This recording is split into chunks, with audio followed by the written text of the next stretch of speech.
I don't remember. Oh, it was Aaron Jones grabbing his junk out of the end zone. All right. We're messing around here. We're obviously in a much better mood after Sunday. Great performance by the Green Bay Packers. Looked like they played 4 quarters, even when they went down 14 points. Welcome back. We have a Tuesday night party here. Bryant is back. Tyler will be joining us shortly. And Simon has rejoined us after he took off on Friday. How you feeling, buddy? I was working on Friday, man. Sucked. Yeah. I'd much rather be doing a show, regardless of the loss to the Lions, which was highly disappointing. Stay up for 24 hours straight? Oh, no, we only do 12. Oh. So still, but it sucks that it took a day off. Yeah, that does suck. It'd be like that. How long does your arm have to be in a sling? I hit the doctor on Friday. I think he said 6 weeks, but I don't know. I'm tired of it. Now that we won, if we keep winning and we don't lose, you have to continue to wear the sling. No, because I was wearing the sling during the Lions game. Oh, yeah. This is the second week, dude. I'm for it, right? I wanted to use that so bad. I wanted to make you wear a sling for like 14 weeks. Yeah, I would do it too. Like if we ended up winning out the season, I'm just gonna wear the sling all the time. I'll walk into work and be like, "Why are you wearing that?" Like I have to. Rodgers needs me. You don't understand. You don't understand. Did you guys watch that Eagles game last night? I watched the last quarter of it. I'm gonna be honest, dude. I was out by halftime. I haven't watched a lot of Eagles. Gotta say, I wasn't impressed. I know it was their worst game of the season, easily. But I will say this: the Commanders, they compete, and they're not as bad as people think they are. I think I was telling Isaac yesterday. I was like, dude, I would just continue using Heineke. Yeah, I don't think there's a reason to put Carson Wentz back in. So my cousin and they're getting Chase back this week. Yeah, my cousin is a big Washington Commanders fan, and he's from North Dakota, and he hates Carson Wentz. So we bought him a Carson Wentz shirt this season just to mess with him. You're such a piece of crap. Me and my brother went half and half on it. So sent him a shirt with Carson Wentz on it, and then I think they won week 1, and we told them if they win week 1, you have to wear the shirt week 2. And he's like, okay. And then they got slaughtered when he wore the shirt. He's like, I'm burning this damn thing, or whatever he said. And then, but he was saying if they start Carson Wentz, he's gonna be really, really irritated. So it's funny because the reason he hates Carson Wentz is because he's a UND fan, University of North Dakota, not a North Dakota State University fan. Yep. Before we get things rolling here. I just want to put the message out there. We are doing this show today because Packers play on Thursday. Tyler and I will be back tomorrow for our regularly scheduled Wednesday episode. We have to cover the Badgers' unfortunate loss to Iowa. We have to cover the Brew City battle. The Badgers also play Green Bay coming up here real soon. And I think that game's on their way, actually. And we have to cover some Bucs games. So, very exciting episode tomorrow. Lots of basketball. Tyler's internet is frozen like the tundra. Hopefully on Thursday. So it snowed there. There's a nice coat at Lambeau. It was snowing all day here, man, and it sucked because I had to keep fucking going outside today at work, and I was like, God, fucking damn it, why do they keep sending me outside? The last week they had me stuck inside when it was nice as shit outside. And then now today they're like, yeah, go grab that shit. I'm like, dude, this is gonna take me 6 hours. Are you the low man on the totem pole right now? I am. That's why. That doesn't make sense to me. Why couldn't I do that yesterday? They were all there yesterday. Whatever. I'm not here to argue with anybody. Unfortunate, my friend. Oh God, it just sucks. Yeah, it sucks being a low man on the totem pole. I'll say that. I feel that. Been there, done that. I'm still doing that. Clearly, you're working freaking overtime with a sling on. That's it'd be like that sometimes, man. Yeah. Oh shoot! So we're gonna start talking about this Packers versus Cowboys game. Got a lot of stuff to go over in this game. That was exciting. That was a great game. Let's start with the offense. Who wants to go first? Simon, Brian, which one of you wants to go first? So I'll go.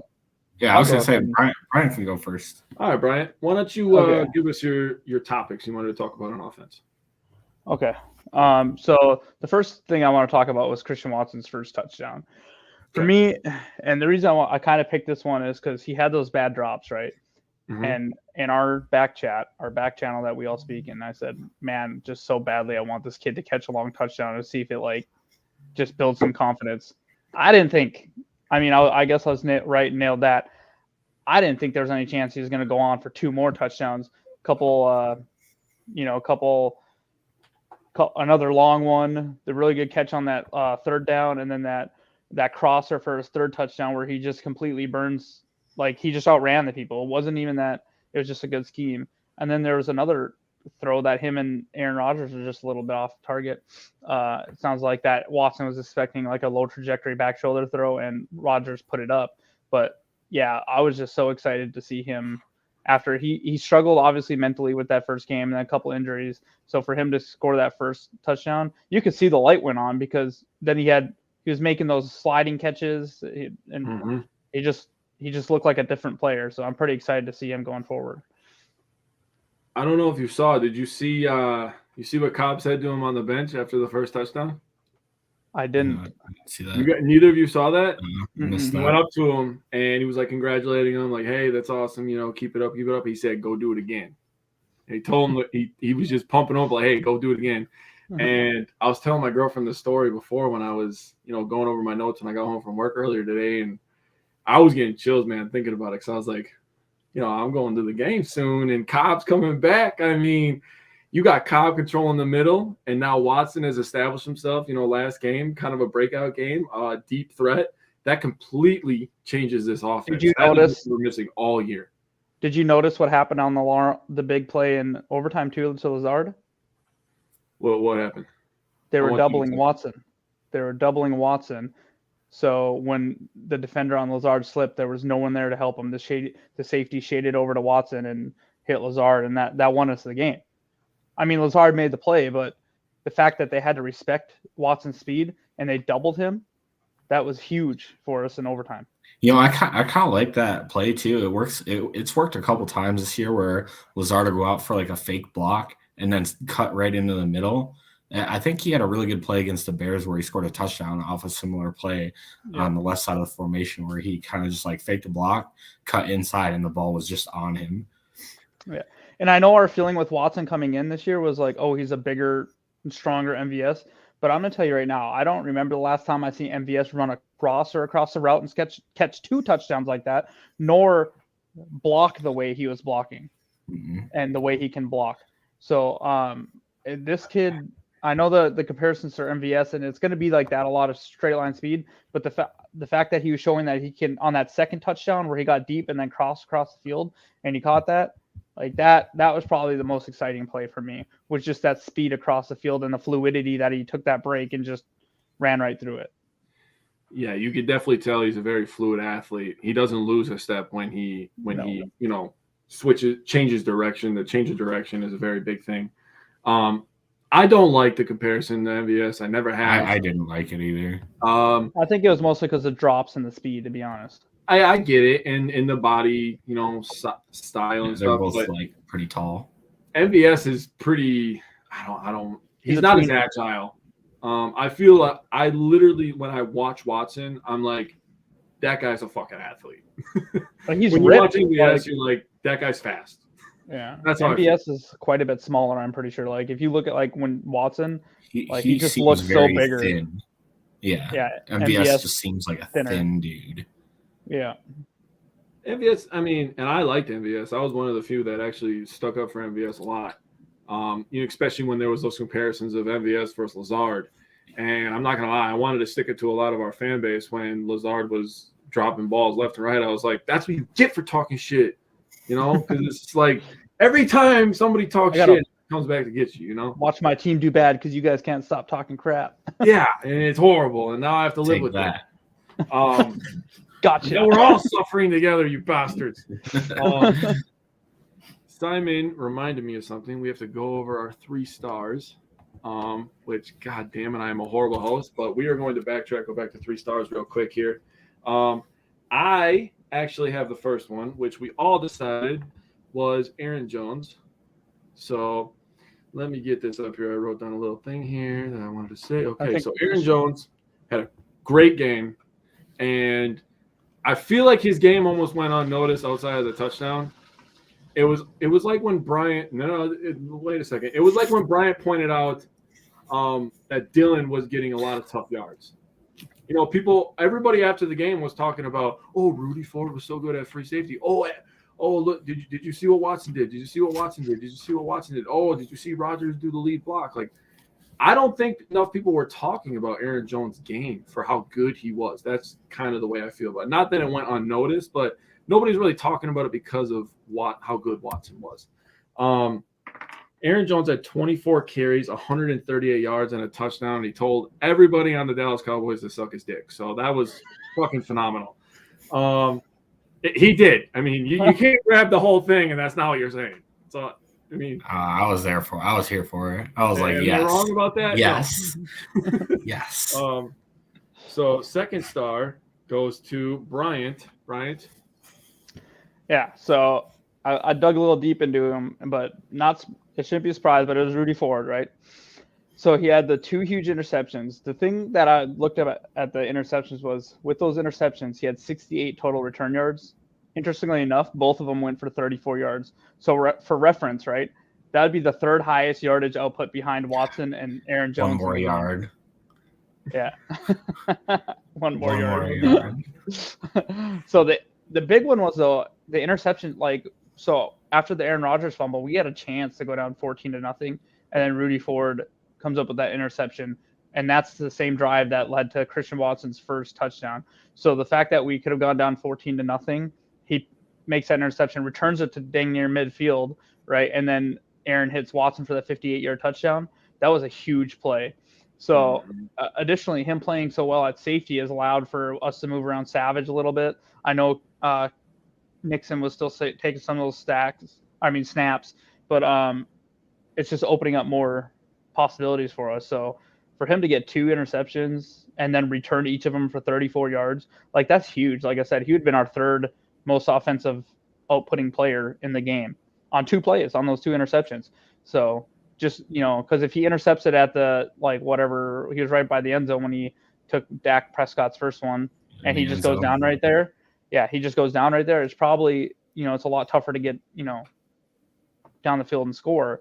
Now he took it all the way up to the 35, 40-yard line. Same with the other one. He took it pretty far, I think, into Dallas territory. So there was just 2 huge returns.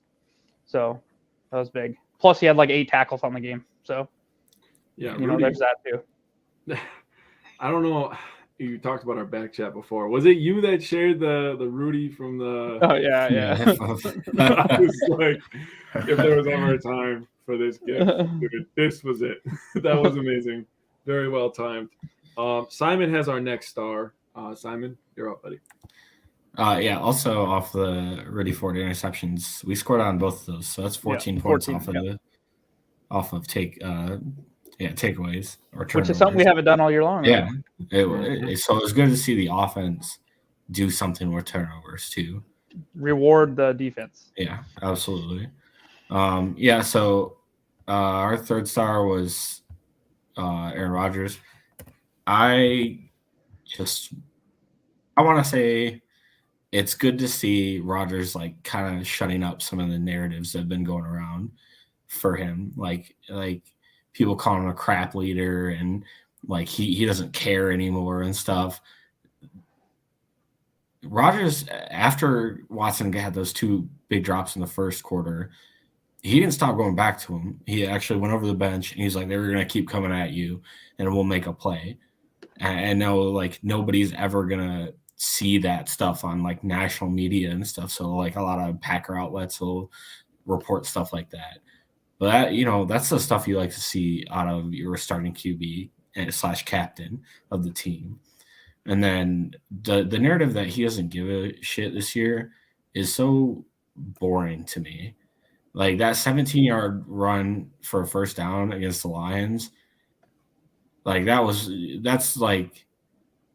is an effort play right there. Mhm. Like you don't see that stuff out of the QBs very often, especially someone of Rodgers' age. I mean, he's what, 38? Mhm. I mean, he got wheels like he used to, but and then Did you guys see? I'm gonna interrupt you you're for a good, second. dude. Go ahead. Did you see the play where Aaron Jones had a big run and he fumbled? Did you see Yeah. who the first person Yep. to him was? Yeah. If you haven't Rodgers seen or that, Rodgers. go watch that play. I didn't see that until someone shared it today on Yeah. Twitter, and I was like, "Holy crap!" He was cruising. Yeah. I'm glad he didn't get laid out, but he was Yeah. flying down the field. I will. So Rodgers' final stat line doesn't even tell the story of how good he was this game too.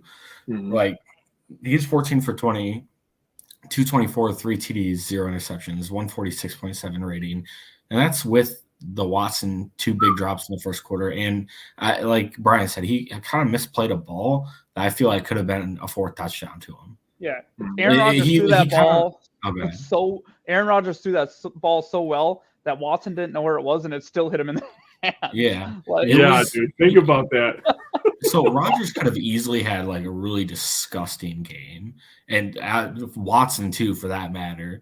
But these are kind of just like I'm kind of spoiling it a little bit, but these are gonna have to be like some of the mistakes that we live with rookie wide receivers. Like it's very frustrating to watch, and things could be better, but it's just something that we have to live with. So yeah, Rodgers gets game ball, man. Like he had a pretty solid game. And so normally we do an underrated performance, but we had 4 people that deserve to be talked about and 4 stars. And it shouldn't be any surprise. The last one was Christian Watson. We've talked about him a lot here. Just for him he completely flipped that game. And like, if it's not for him, we don't have anyone on the field that can do what he can do at the wide receiver position. Don't get me wrong, Aaron Jones is great, but Aaron Jones isn't, running many. He isn't catching a 58-yard touchdown and a 39-yard touchdown with the ball in the air most of it in the game, right?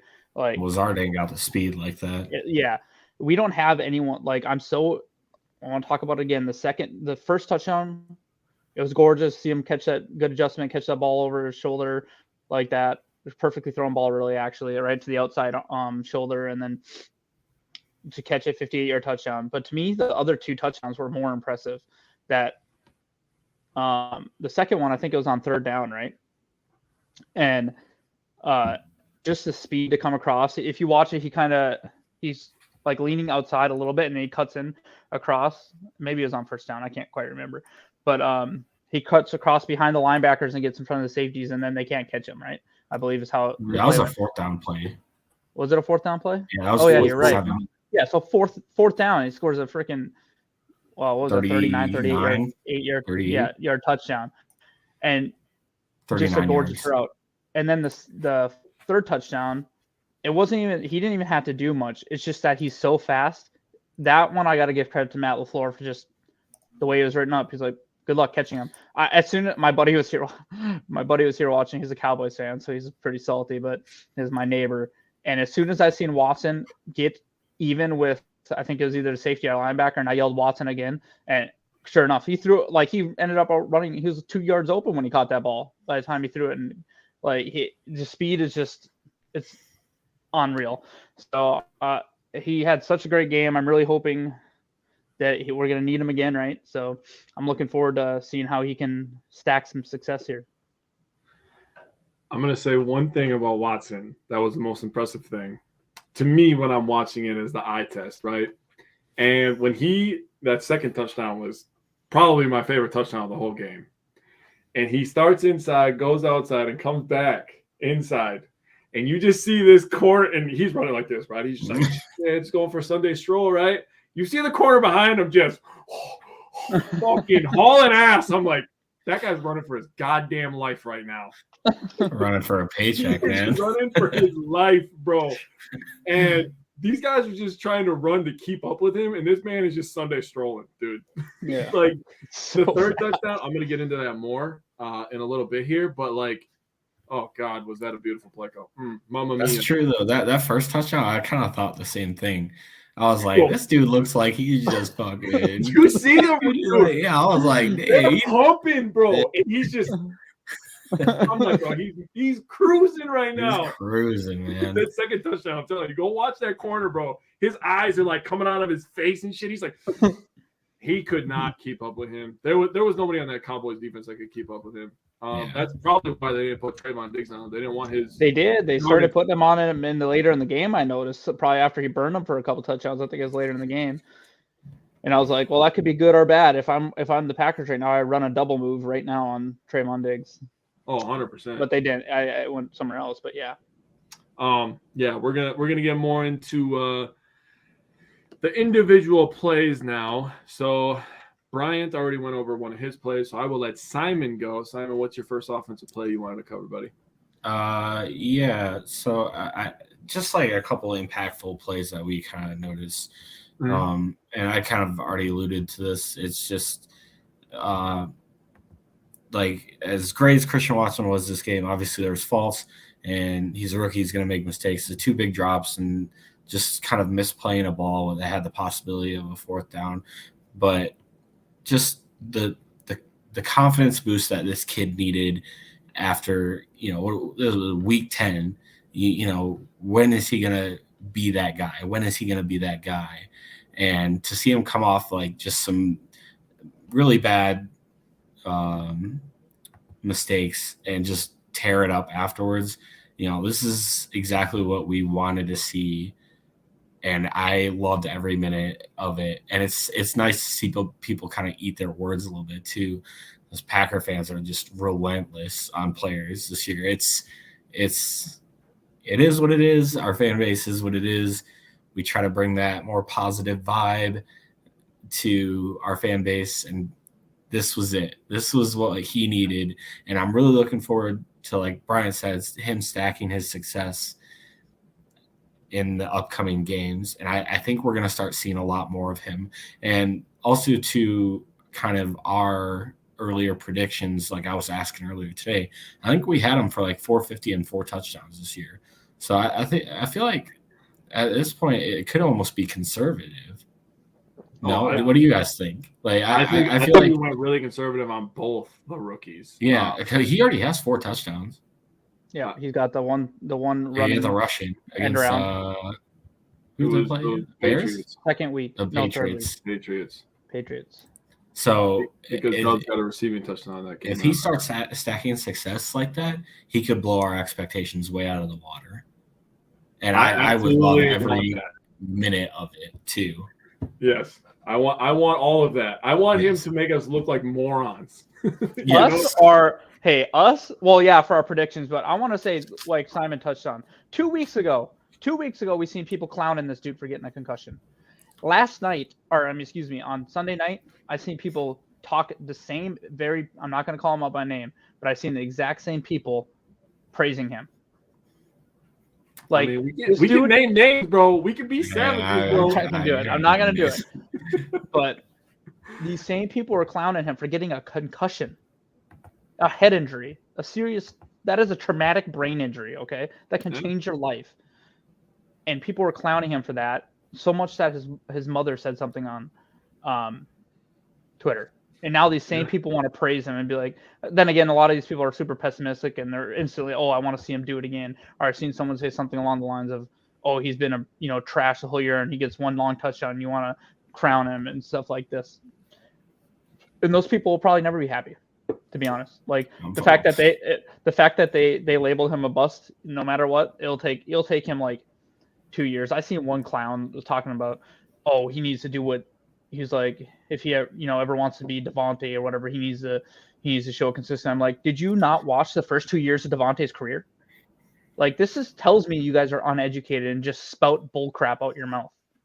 Okay, so the fact that, like, I'm glad people are cheering for him, but remember this moment the next time he has a rough game. If he comes out against Tennessee and has a rough game, I guarantee people will be, it was a flash in the pan. Just shut exactly. Just shut your mouths and let the kid develop. He's played like 6 or 7 games. We're halfway through his rookie season. Yeah. What are we really talking about here? Yeah. If you're asking a rhetorical question, Yes. well, then I'm going to let the idiots deal with that. If you were asking me a real question, I'm going to tell you we're seeing a kid with a ton of potential. Yeah. Yep. And that's what we wanted out of his rookie season too. Yeah. Is any realistic Packer fan would not expect like a Justin Jefferson type rookie season out of this kid. No. And I think the Packers knew that drafting him too, but they saw the potential and what he could become. And this is it. This is what we want to see. Now, obviously consistency matters, and that'll come along with his development. Yep. And he'll like, let's put this out there. He'll never be as nuanced of a route runner. Likely will never be as nuanced of a route runner as someone like Devontae Adams or Justin Jefferson. But let him do what he does well. Let him just absolutely cook people that are trying to keep up with him. Let him catch a crosser and take it for 30, 40 yards because they can't keep up with him. I'll tell you the guy that could turn into that route runner. Romeo Doubs. Yeah, Romeo Doubs could turn into that guy. I see that out of him. Yep. And he has the hands to make those back shoulders and those catches over the middle. Yep. And we're seeing flashes out of Torre who can ad lib and be playgroundish, And when you're looking at just those three guys alone, and then you understand that Green Bay always worries about the front five, I mean, you gotta love it as a fan, really. Yeah. No matter if our record is 4-6 or not, now we've seen flashes from all of the young guys, right? So that gets me excited thinking about the future. Absolutely. Hey, Tyler. Oh my God, the host is back. We're stalling. That crown is heavy, buddy. I can't wear it. The hostess with the leastest. You're muted, bud. He's quiet. Oh, I couldn't hear him. Y'all. Yeah, Bernard. I can't hear him right now. Oh, Brian's fired. I can barely hear you, bud. He's definitely muted for right now. I can hear you. Talking. See what happens. Barely. Oh, welcome back, Tyler. Trying to undermine me as co-host. There we go. No. I give you the credit. I can't be the host. I'm horrible at it. He even skipped 3 stars to start the game. Oh my God! I was like, I'm discombobulated. I can't handle this right now. But we're just so excited. That's what it is. Yeah, that's true. That's true. We already got 2 wins this week, so I'm hoping to pick up a third on Thursday. True. All right, so I went through one. Simon went through one. Tyler, do you want to go through your first offensive play? I'm just going to do both right away. Well, actually, no, I suppose. Which I want to actually go Bryant go first because he's got touchdowns, so I want to kind of do those in order. So let's have Bryant do Watson's first touchdown, and then I'll do his second. Yep, I hit Watson's first touchdown, so it's on you, buddy. Yep, he hit Watson's first touchdown. All right, second touchdown. I'm glad this is where I came in to the show because I wanted to ask you guys a question about this play. So this play came on 4th and 7, right? Mm-hmm. Now, I would say this is, easily the biggest play of Watson's career because of the magnitude of it, with it being a 4th and 7. Isaac, you might be alone on that one based on the character or not willing to be a role player concerns. Yep. So let me ask you this. So Watson is the first rookie to have 2 touchdowns in a same game since Keith Woodside in 1988. I think Jake's got a stat for when he gets to the third one. Let me ask you this. Do you guys think this is the most important play of the year? Oh, that's a good one. So far, or? Well, so far, right? Answer so far, because I have a further question to go after this. That's do you want me to be question. honest? Because I'll be honest right now. The biggest play of the year was the Rudy Ford interception when we could have went down 14 points. That was the biggest play of the year. I don't know. They came back from down 14 points. It's a 4th and 7 down. But that was after Watson had established himself as that deep threat after that touchdown. I think the Rudy Ford play saved the season. That's the play for me that saved the season. Well, Watson had that. Are you talking about the one after Aaron Rodgers fumble? Because at that point we were down 7-0. Could have gone down 14-0. Yep, that interception right there saved the entire season. If we end up making the playoffs, that's the play that I go. See, and that's the question that I was going to ask about this touchdown, because it was on 4th down and we were down 14. Going down 14, they came back from. So, having the benefit of hindsight, knowing they are capable of coming back from down 14, does that 4th and 7 play then take the form of we could have been down 14 points and given the ball back to Dallas? It's a huge play nonetheless. Like, for sure. Like, I would say the Rudy Ford play was a play of the game, but if this makes any sense, that 4th and 7 touchdown might be the play of the season so far, because like you're right, like that was just that put it to 21-28 at that point. Yep. Mm-hmm. Yeah, so it was a pretty huge play. And in the 4th quarter. It was. Greg asked DeMarcus Lawrence or Rashawn Gary. They're both good. They're both in the same tier, if you ask me. Yeah. That's fair. It's just you're splitting hairs. They both play the run. They both rush the quarterback. They both make plays. Depends if you need a guy who sticks his hand in the ground or not. The other one I'm thinking of too is, now that we're talking about like season-defining plays, is the Devondre Campbell swat at the end of the Tampa Bay game to save the 2-point conversion for the win. Yeah, that's one I would put up there in that conversation too. Sure. Rashawn Gary loves Quick Trip, so he wins. Everybody loves Quick Trip. Quick Trip or Quick Trip? Hey, Quick Trip. You do not play about Quick Trip. What was the other one that was put up there that were clowning you guys? Quick Star. Yeah. Quick Star. That's the Iowa version because we hate them. Fuck Iowa. All right. What's the follow-up question then? The follow-up question was if that was the play of the season. Oh, okay. If the Packers somehow find their way into the playoffs, if this is the play of the season. Yeah, that's definitely up there. Yeah. So far, yeah. Yeah. Jake has the 3rd Watson touchdown. Oh, man. So I covered it before. Tyler wasn't here, so he's going to hear this, and I get to see his reaction. It's going to be lovely. So on this play, we had 2 tight ends left, right? Jones in the backfield by himself, single back formation. Watson and Lazard are stacked on the right side, top of the screen. Early in the play, you see that it's man defense. And a lot of teams have been stacking the box playing man with us because we haven't had a deep threat until this game. And even while their cornerbacks are getting cooked, they continue to play man. And it killed them. The thing that made this play so beautiful is we established the run. And it was a Wisco Fanatic favorite, play action. And as soon as he faked the handoff to Jones, you see the 2 linebackers take that half step. You see another Cowboys defender running for his fucking life, trying to keep up with Christian Watson. That was and the it's game over. He literally gets to the point where even with the linebacker, I'm like, it's over. That's when I yelled another one. Rodgers sees it. Bryant sees it, rubbing it in his neighbor's face. He throws the ball. I'm just like, oh, it's about to be epic, baby. Touchdown, bro. And he goes, 1, 2, 3 of them motherfuckers on y'all heads. And I want to say that's what I was going to bring up. I told y'all before. You want to make a name for yourself?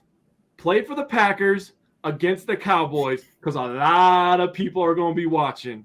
And when you score 3 touchdowns, you put your name on the board. So I promise you, he's on that Titans board this week. Which one of you shared how many people viewed that game last Sunday? I think it was Tyler. And how many was it? Yeah. It's funny to me, actually, because the people who live across the street from me have a house divided flag, and it's half Packers, half Cowboys. It's like, so somebody in that house is salty that night. That game, until we get to the Thanksgiving games next week, that was the highest watched game of the year. 29.2 million viewers on that one, on the Packers and Cowboys. 29 people watch the Cowboys get slaughtered by a rookie.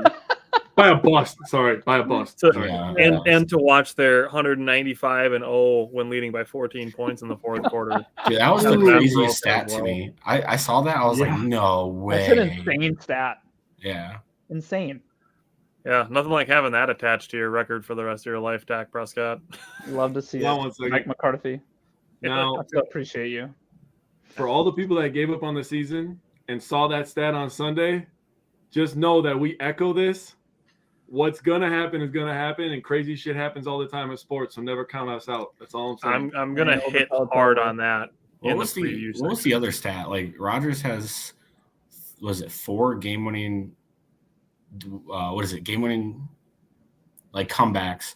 Oh yeah, down 14 at the starting of the fourth quarter. And that's like more than Peyton Manning, Tom Brady, Eli. No. Ask Greg. Rodgers is not clutch. Ask Greg. He'll tell you.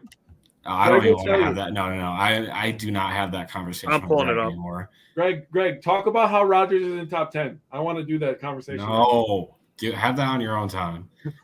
Okay, I got it right here. Career wins when trailing by 14 plus points entering the fourth quarter. That's what it was. Patrick Mahomes 0, Dan Marino 0, Drew Brees 0, Brett Favre 1, John Elway 1, Tom Brady 1, Joe Montana 2, Peyton Manning 3, Aaron Rodgers 3. Okay, it was 3. Sorry, excuse me. Still, no, Greg, you won't catch us saying it's over until they're mathematically eliminated. You will not catch us. I mean, if you want the receipts, go look at Jake and I at the end of September and the beginning of October when the Brewers weren't mathematically eliminated yet. You will not catch us focusing on the offseason or next season until they are mathematically eliminated. I've said that in plenty of comment sections too this year. And let's be clear, it's not mathematically over, even for the division. Let's be clear. Even if it becomes to the point where it's mathematically over and we still have 4 games, we're not talking about next season until the season's over. Because there's still things to glean from this season and things to watch for. Yep, absolutely. So the other play that I wanted to talk about on offense is just DeGuara lead blocking. It's not anything super specific or explosive or a big touchdown.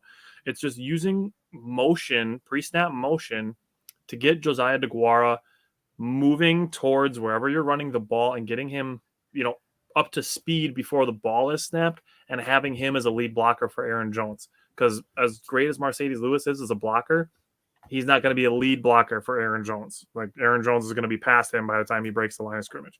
So having Josiah DeGuara doing that, he's got more speed with him being younger. That gives you a lead blocker that can actually stay in front of Aaron Jones for 5 or 6 yards. And both of the times that I've seen them run this play in the last 2 or 3 weeks, it has gone for 7+ yards every time. So that's why that stands out to me. Just because it's something that's really effective. So it's not, like I said, it's not explosive, sexy, flashy, but it's effective is why it stands out to me. So after that, I'm going to go to Simon because he wanted to talk about Aaron Jones's big run that he had in the third quarter. Third quarter? It was the third. Okay. Yeah, third quarter. Well, it's your play. You tell us. Yeah. I was waiting for you to tell me which one was right. You think I'm sober watching the game? Come on. All right. I don't know if Brian was. Brian might be the only one that's sober. That's just him. So Aaron Jones obviously killed this game, like Jake said. I just want to highlight that play in the third quarter. It was 4:56 in the third. And I've said it all year. Aaron Jones is the most fun player to watch on this team, in my opinion. Every time he touches the ball, it seems like something amazing could happen. And he kind of it's like a zone right run, takes an inside handoff, looks to the right, and it looks like almost nothing's there. And then he spin moves, goes off to the left, and goes off for a 23-yard gain.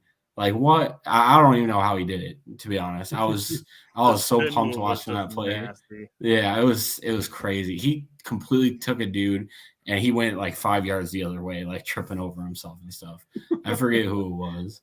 But yeah, and then like Brian said, it was kind of funny. I noticed that too as I was rewatching it, is Aaron Rodgers was down there, like the first one down there, like helping him get up. But he's a shit leader, So yeah, he's the worst. I wouldn't want him to be my quarterback. Stick with Rodgers. Brian wanted to talk about the block that he threw in was an overtime. I don't want to hear that he doesn't care. It was only ended up being a 5-yard run, but guess what? It could have been a negative 2 or 3 yard run. Mm-hmm. And the player that he absolutely laid the wood on and then flexed on him afterwards was a player number 6 that I actually looked at. My buddy, like I said, he was over here watching. I was like, who is this player? He is flying all over the field and he's making some good plays. And number 6, it was their safety. I can't recall the name right now, Wilson or something, but he looked like a pretty good player. He was flying everywhere. Aaron Rodgers met him in like the hole and absolutely just tattooed him. it was. I don't want it. No, I don't think Rodgers is an MVP conversation. Not We'd yet. have to go on. No. We have to completely If they run run the table. if they If find you a way to ran- run the yeah. table, then we'll talk. But Yeah, right now, we're all happy of to be winning. 2016, but like I don't want to hear anyone say that this dude doesn't care anymore, because that's like 3 weeks in a row he's made a play that shows how much he cares, and because he's throwing a tantrum, what people want to say on the sideline. But if Tom Brady does it, it's passion. But then if he smiles on the sideline, he doesn't care. Tell me when you're going to see Tom Brady run like that, for one, to the running back, two, to also, and the plays Simon just talked about, are two, to make that block. He literally, he hit him like it. You heard it on the television. So for people to say he doesn't care, I'm so done overhearing. And then he goes out, he says something about, to Matt LaFleur about the 2-minute play calling, which I'll get into. And then we see I'm sorry, I got to say this. Wisconsin Sports Heroics, if you're reading their articles, just stop. Please stop. They're the absolute most trash thing. Instantly after the game, they write something, right, about him going after Matt LaFleur, or he was like, oh, he's still complaining about these calls. He was asked the question after the game about that sequence, because it made no sense. The sequence made no sense. So, and then you want to freaking complain about him talking about it? You're trying to make something out of nothing. Exactly. Yeah. So I just want to say about Tom Brady, you're trash. I want to say absolute garbage. We're not naming any names on the show or anything. We're not. Brady. Just the outlet. Everybody can say that Brady's the best quarterback of all time, but he is easily the worst wide receiver of all time. Every time they throw the fucking ball to him, this guy falls over and it's intercepted. Either he even told Leonard Fournette not to throw him the ball. Bro, he is the worst wide receiver created in history. No. That's hilarious. I wish he would have caught it and got leveled. Jake has one more play for the offense, and it's the Lazard overtime catch. All right. Oh man, I loved rewatching this and breaking it down because it was a beautiful play call. I want to give credit to Matt LaFleur on this one. Bigger truck, Rodgers on that Cowboy or Wentz on Quan? I don't know because Wentz hit Roquan kind of like when he wasn't expecting it. Rodgers hit that dude head to head. So when Wentz hit Roquan, he went flying because he got essentially depleted, if I'm not mistaken, right? Yeah. That wasn't going to happen with the safety but he just stood him up like a linebacker hitting a running back in the hole. So. I will say that Wentz had an opportunity to build up speed and power, where Rodgers kind of handed the ball off, and it was like a split second. Like 3 steps. Yeah. And for him to be able to freaking put that kind of block on was awesome. So the Lazard play in overtime that essentially won this game, set up the game-winning field goal. Again, Jones single back, alone in the backfield. They had Big Dog to the left of the formation next to Bakhtiari. You have Watson inside. Next to him is Lazard. And then you had Watkins on the outside. So the route tree on this play was Watkins went deep. Okay? I don't know why. It just worked. Also, we all owe Watkins an apology because he made 2 massive plays in this game. Hey, I got everybody contributing in the preview, so we'll get to it. He made 2 massive catches. I'm just gonna say that. I will say the defender essentially caught the one for him, but hey, he pulled it away from him. So this was an RPO. Lazard did a beautiful job. Ever since I've been pissed off at Lazard since the 2020 NFC Championship game about fucking up that RPO in the red zone, he's been fantastic on them. So good job. Watson stays even with the line of scrimmage, which then pulls this linebacker down and allows for that little window for Lazard to get in, and it was game over, bro. And I wish Lazard was a little faster because he would have so many long touchdowns because of his ability to block. But what a beautiful route. What a beautiful play call. Matt LaFleur, again, did a very good job. He's a bad wide receiver because he's not fast. It sucks because he's not fast. But he had to make up for that shit play call that he had where Rodgers was yelling at him. By the way, did you hear what they were saying to each other? Did you guys see that? Mm-hmm. Apparently, Rodgers was telling him to run the ball. Yeah. Oh, yeah. Yeah, he said, run the fucking ball. I mean, he's not wrong. We ran the ball for over 200 yards, right? So it was working. So why not run the ball in short yardage situations? While you're talking about the Lazard play, when everybody's going to get up the line of scrimmage, did you see Rodgers running up the field, like pumping his arm right in front of Micah Parsons? Bro, do you know who? Bro, we got to see. I wonder what Micah Parsons feels like now if we're a bunch of cockroaches or whatever the hell. Dude, Micah Parsons actually, he got kind of, what's the word? We didn't neutralized by Josh. Yeah, Nyman had a game. Like, if we're gonna go underrated performer, I was gonna throw him out there. Yep. As my he guy. Had one holding penalty, but outside of that, he was pretty damn good. He had a solid night. There was a couple times he completed against one of the best that defensive players in the league. It was a smart play to do the holding penalty. I agree with you, Jake. Oh yeah, we were talking. Oh yeah, that was a smart play. Yeah, because if he doesn't hold him there, it's 100% a strip sack. Yeah, Rodgers was gonna die. Yeah. All right. So, does anybody have anything else to say about the Packers offense? No, sir. All right. Let's switch to the defense. I am so happy that this happened literally a week after I brought it up. So this was just 4 days ago that I talked about it, about DeAndre Swift catching a swing pass out of the backfield right at the line of scrimmage, Quay Walker being just a step late, and DeAndre Swift breaking it for 20 yards. Pockets collapsing on Dak. He swings ball to Tony Pollard. Guess who's there? Quay Walker, and he makes the tackle at the line of scrimmage. That type of play will set him apart as an elite middle linebacker, and I was so happy to see him make that play. I'm like, that is going to separate him. That is a separating play for Quay Walker to make in space, where if Pollard breaks that tackle, he's gone for a first down and definitely more. So I was very, very happy to see Quay Walker make that play.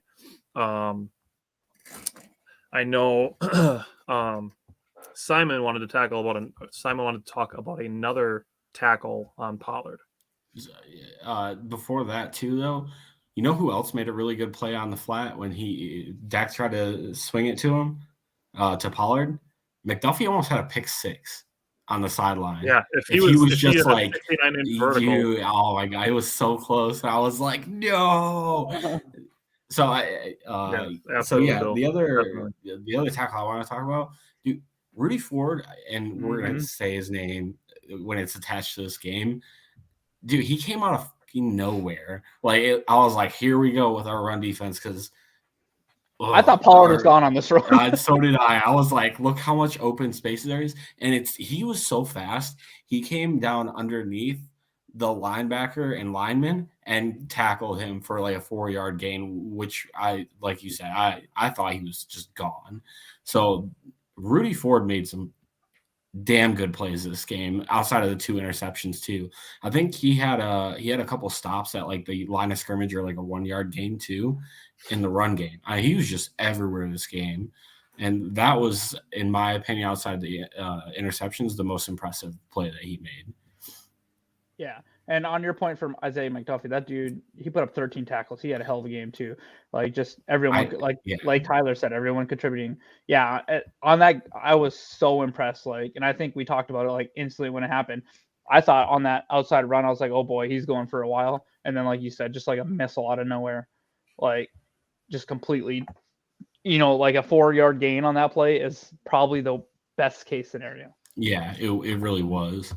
So sticking with Rudy Ford, Bryant is going to talk about Jake is going to talk about his first interception. Sorry.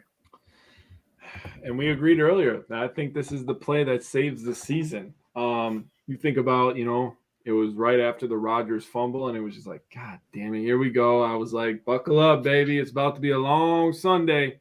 It was a long Sunday, but it was exciting for us. They went 5 wide, and on this play, the tight end is supposed to run a deep post and clear out Rudy Ford.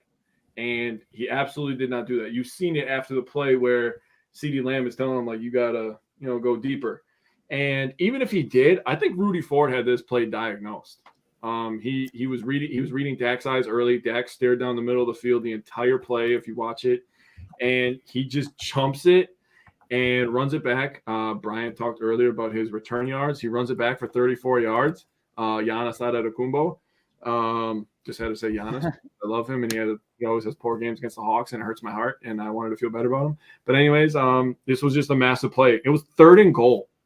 from 3rd and goal for the Cowboys. And if we just knock this ball down, it's a 10-point lead for the Cowboys. So I love that he caught it and made the play and absolutely changed this game. So speaking of 3rd and long, Bryant wanted to talk about some of the soft zones that they played. Yeah, and it's not specifically the soft zones. There's just one that I don't understand why they ran it. So it was a 3rd and 8. This was later in the game. We needed to stop, right? It was 3rd and 8, and they're literally playing 12 yards off. And the thing that kills me about this play is we're bringing pressure. What happens when you bring pressure? The quarterback has to get rid of the ball quickly. Yep. Exactly. You watch, I think it was Michael Gallup. He ran right to the sticks, turned left to go to the sidelines. It was like a pitch and catch first down. It was so frustrating. I don't understand why that's in the playbook. I don't understand. At least the cornerback should be at the sticks. At the sticks, at the very maybe a yard further off. back. Exactly. He cannot let him get to the sticks because he was about 4 yards behind the sticks.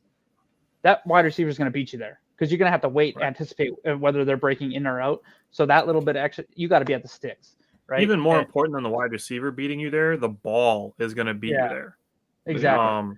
I did want to bring this up because I knew you were going to talk about the 3rd and long soft zone. The very next 3rd down that they had, it was 3rd and 9. And you're Jair Alexander and Rasul Douglas played man. That's what I was going to parlay. They were pressed. They were pressed, man. Exactly. It wasn't just man coverage, at the sticks or inside the sticks. It was press coverage by Douglas and Jair on Gallup and CeeDee Lamb. There were 9 guys in between the line of scrimmage and the sticks. 9. And then Preston Smith got the hit on Dak Prescott that forced the incompletion that we ended up getting the ball back and ended up going into overtime instead of winning the game. But to see that is, it's definitely worth mentioning because the game was tied at that point. So in that specific situation, Greg brought it up that CD and Gallup are great deep threats. Obviously, you don't want to get beat over the top. So giving up a first down, you still don't want to give up first downs, obviously. It doesn't need to really be said. But to give up a first down or a 60-yard touchdown that loses you the game or forces you to have to go try to tie the game with less than 2 minutes left is one of those, unfortunately, lesser of two evils situations. And then they did, thankfully, get the next stop on 3rd down. So Simon wanted to talk about actually earlier in the game, the first 2 3-and-outs that the Packers forced. Yeah, it was – so I hate seeing this team and just how inconsistently good they can be because they came out right away and forced 2 3-and-outs from Dallas's offense. And I don't feel like it was more of Dallas's error than the Packers played really well, in my opinion. So first possession, they take down Pollard for a 1-yard gain, and then they force Dak for 2 completions or incompletions, and they punt. The second possession, same thing. Tony Pollard gets, I think, a 3-yard gain or a 4-yard gain. Savage had really good coverage on Gallup, I believe, and then Dak forced incompletions. And what I really want to highlight here is on 3rd down, our pass rush really got to him to where it forced an incompletion. It forced bad throws from Dak where they were way off target. One, I think, went over the head, and the other, I think, hit the ground. And so this defense, sometimes they're so good and it shows, and other times you're just like, you want to pull your whatever is left of my hair on my head out. Yeah, it's so frustrating to see them bottle up Pollard a couple times, and then the next he just runs for 20 yards on 2 carries, and you're just like, come on, man. Yeah, and that was kind of what I was getting at with the sequence too. Was they can do it, and I get that CeeDee Lamb and Gallup can beat you deep, but I kind of in that position you gotta I don't want to say gamble, but you're gonna get there quickly. And I'm not saying they have to play man in that situation, but playing at the sticks at least, because it was still 8 yards. It's still an 8-yard cushion at the sticks. So, but yeah, it's weird. It's like they still have their, and I know you got to switch it up, but it's like sometimes they still get stuck in their old tendencies. Like they're like, no, this is gonna work, so we're gonna run it, and then it doesn't work, and they're like, okay, we're playing press man this 3rd and 9, and look at we get a stop. So yeah. So I want to answer Greg's question because I have a very distinct point to make. Greg asked, on a side note, how crazy was it to see McCarthy being risky after years of being conservative in Green Bay, running all those 4th and 1 QB sneaks?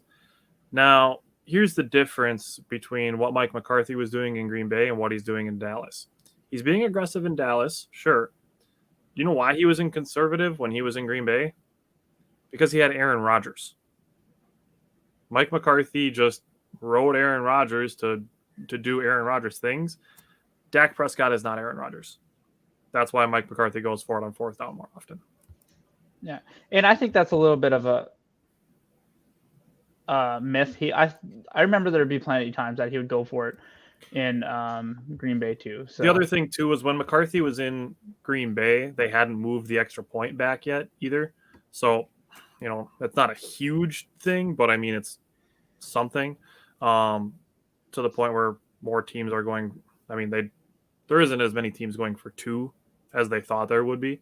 But just the Ravens. I was just thinking about that too. I was like, just the only 4th down questionable call that I really thought Mike McCarthy made was the last one. Yeah. How you don't take points in that situation? Do you want to know why I think he was going for it on 4th down so much? He wanted to fucking win that game so bad. I agree. Because he wanted to prove that he was the reason they were winning. It wasn't the quarterback. It was him.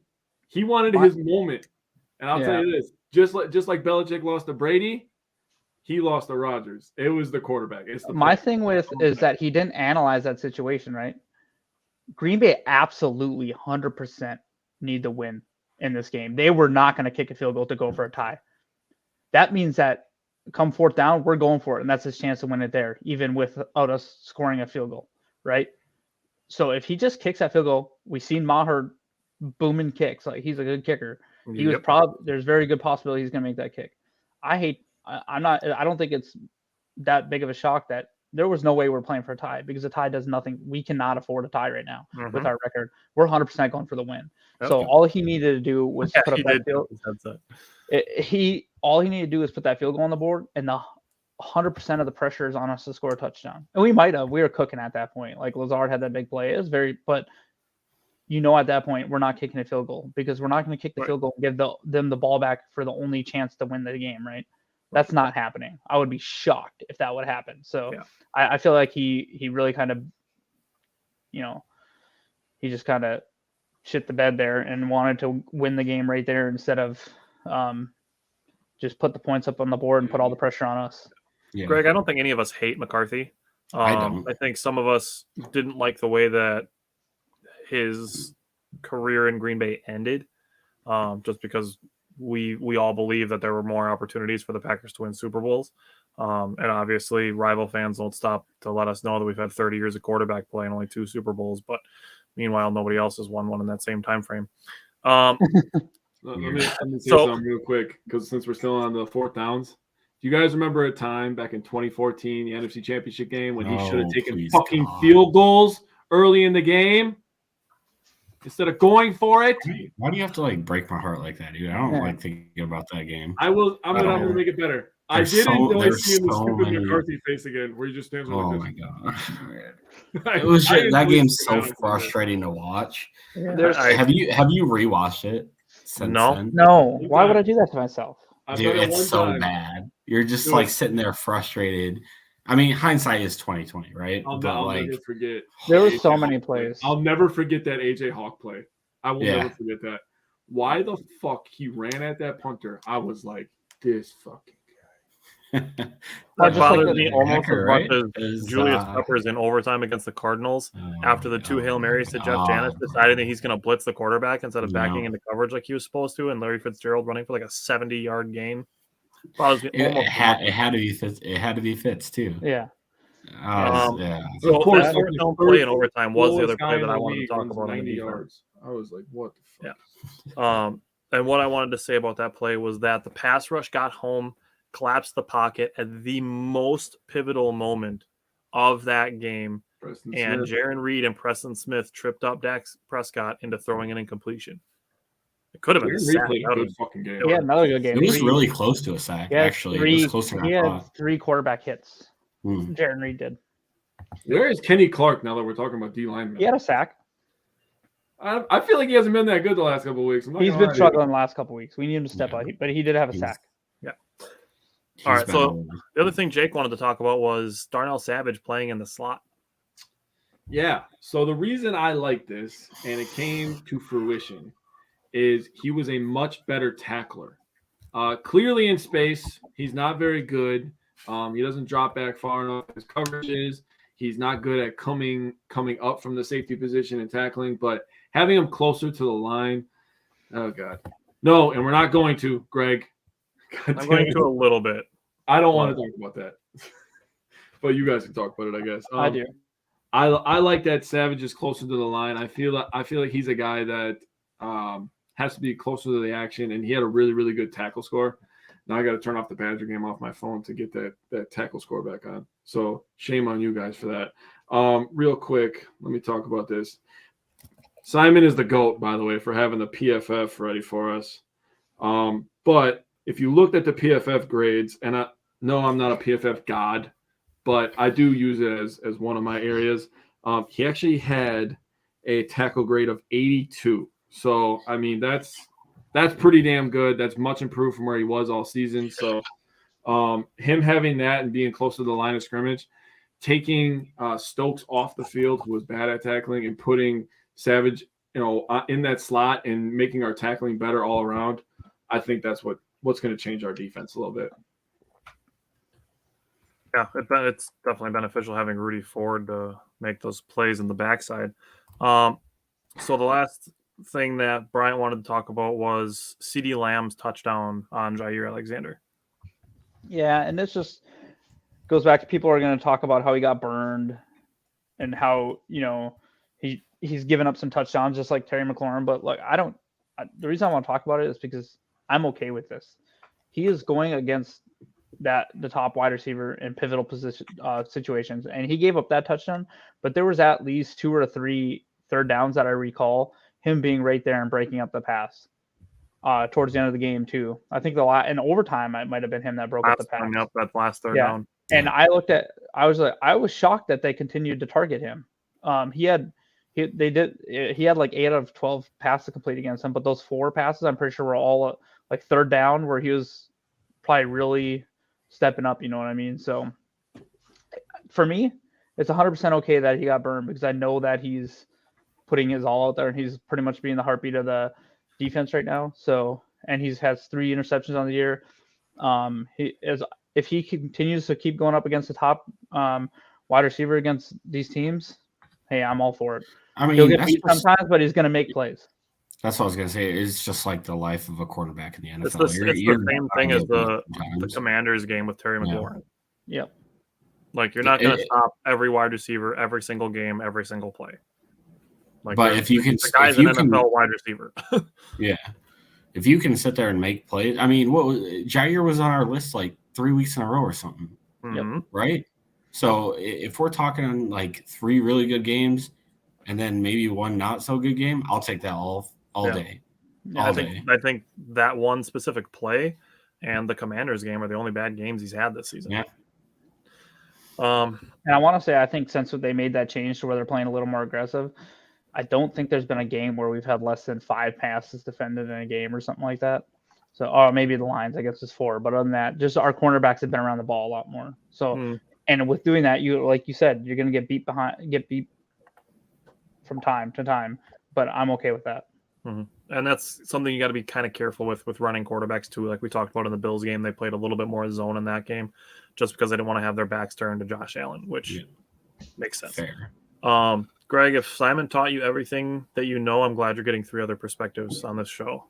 Jesus Christ. No, I did not teach him anything. So did anything you guys else want to say about the Packers and Cowboys game? I don't think so. Nothing like beating the Cowboys. Yeah, true. So I want to get into some of the storylines getting in between week 10 and week 11. Now, I know how you guys feel about this. And one of the things that stood out to me was that everybody contributed to this game. And yes, Amari Rodgers is included in contributing to this game. Contributing almost losing the game. I am beyond that. And I am not. And you keep saying this like I'm saying that it makes up for it. That's not what I'm saying.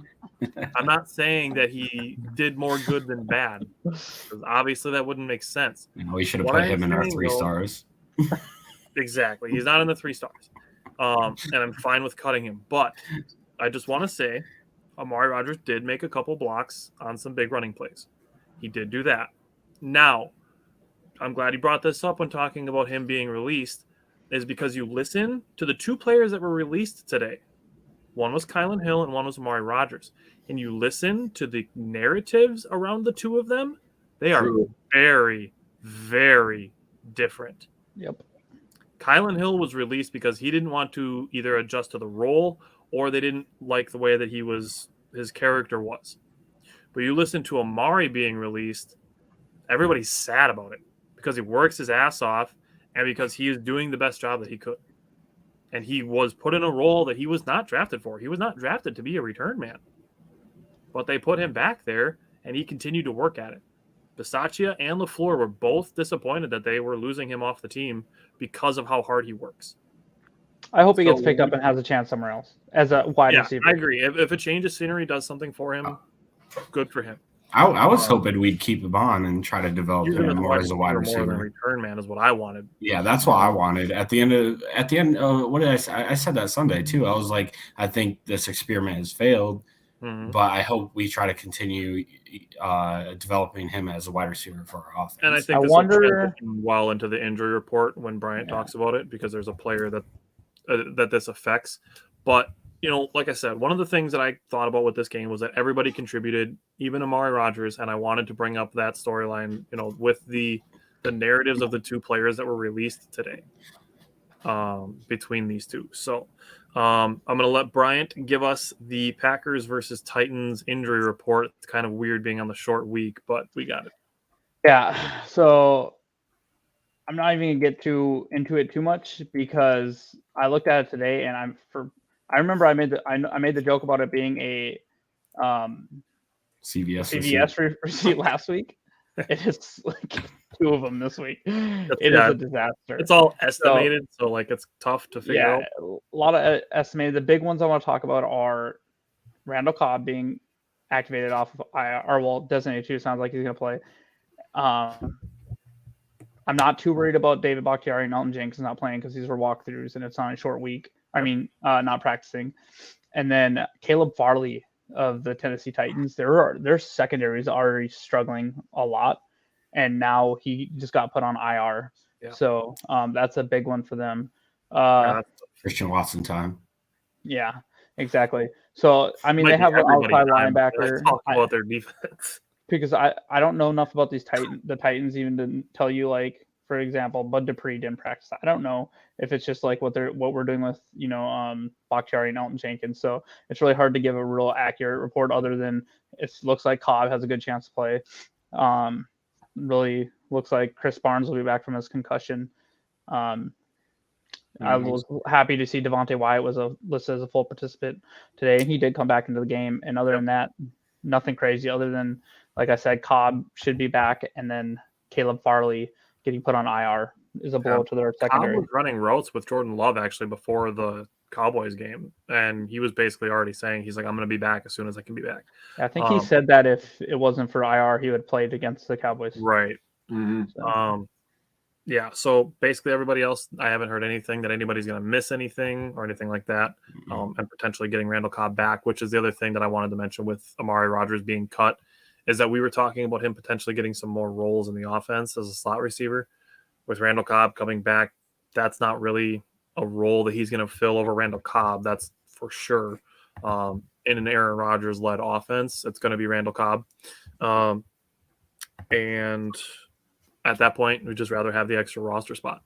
I wouldn't hate if he cleared waivers if we did bring him back and tried to salvage him, but I do think he's a perfect player for change of scenery, and I will not be shocked if he gets claimed, and I hope he does. Yeah, J.P. Simmons is very good by anywhere or other than the Bears, because then he'll never. That'll be tough for him.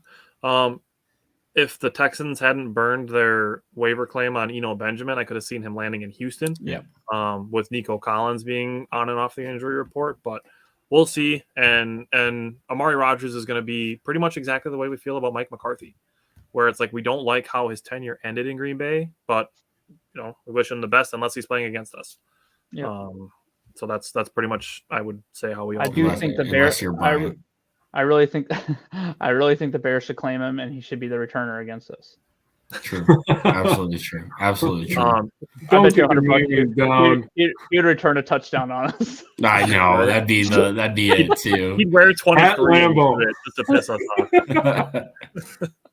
off. On the return man front, the Packers did sign to the practice squad today Dede Westbrook. I will say I don't think he's going to play on Thursday. That would be a really quick turnaround. But potentially expect him to see it against Philadelphia. So if he could return a punt for a touchdown against Philadelphia like they did to us, that would be sweet.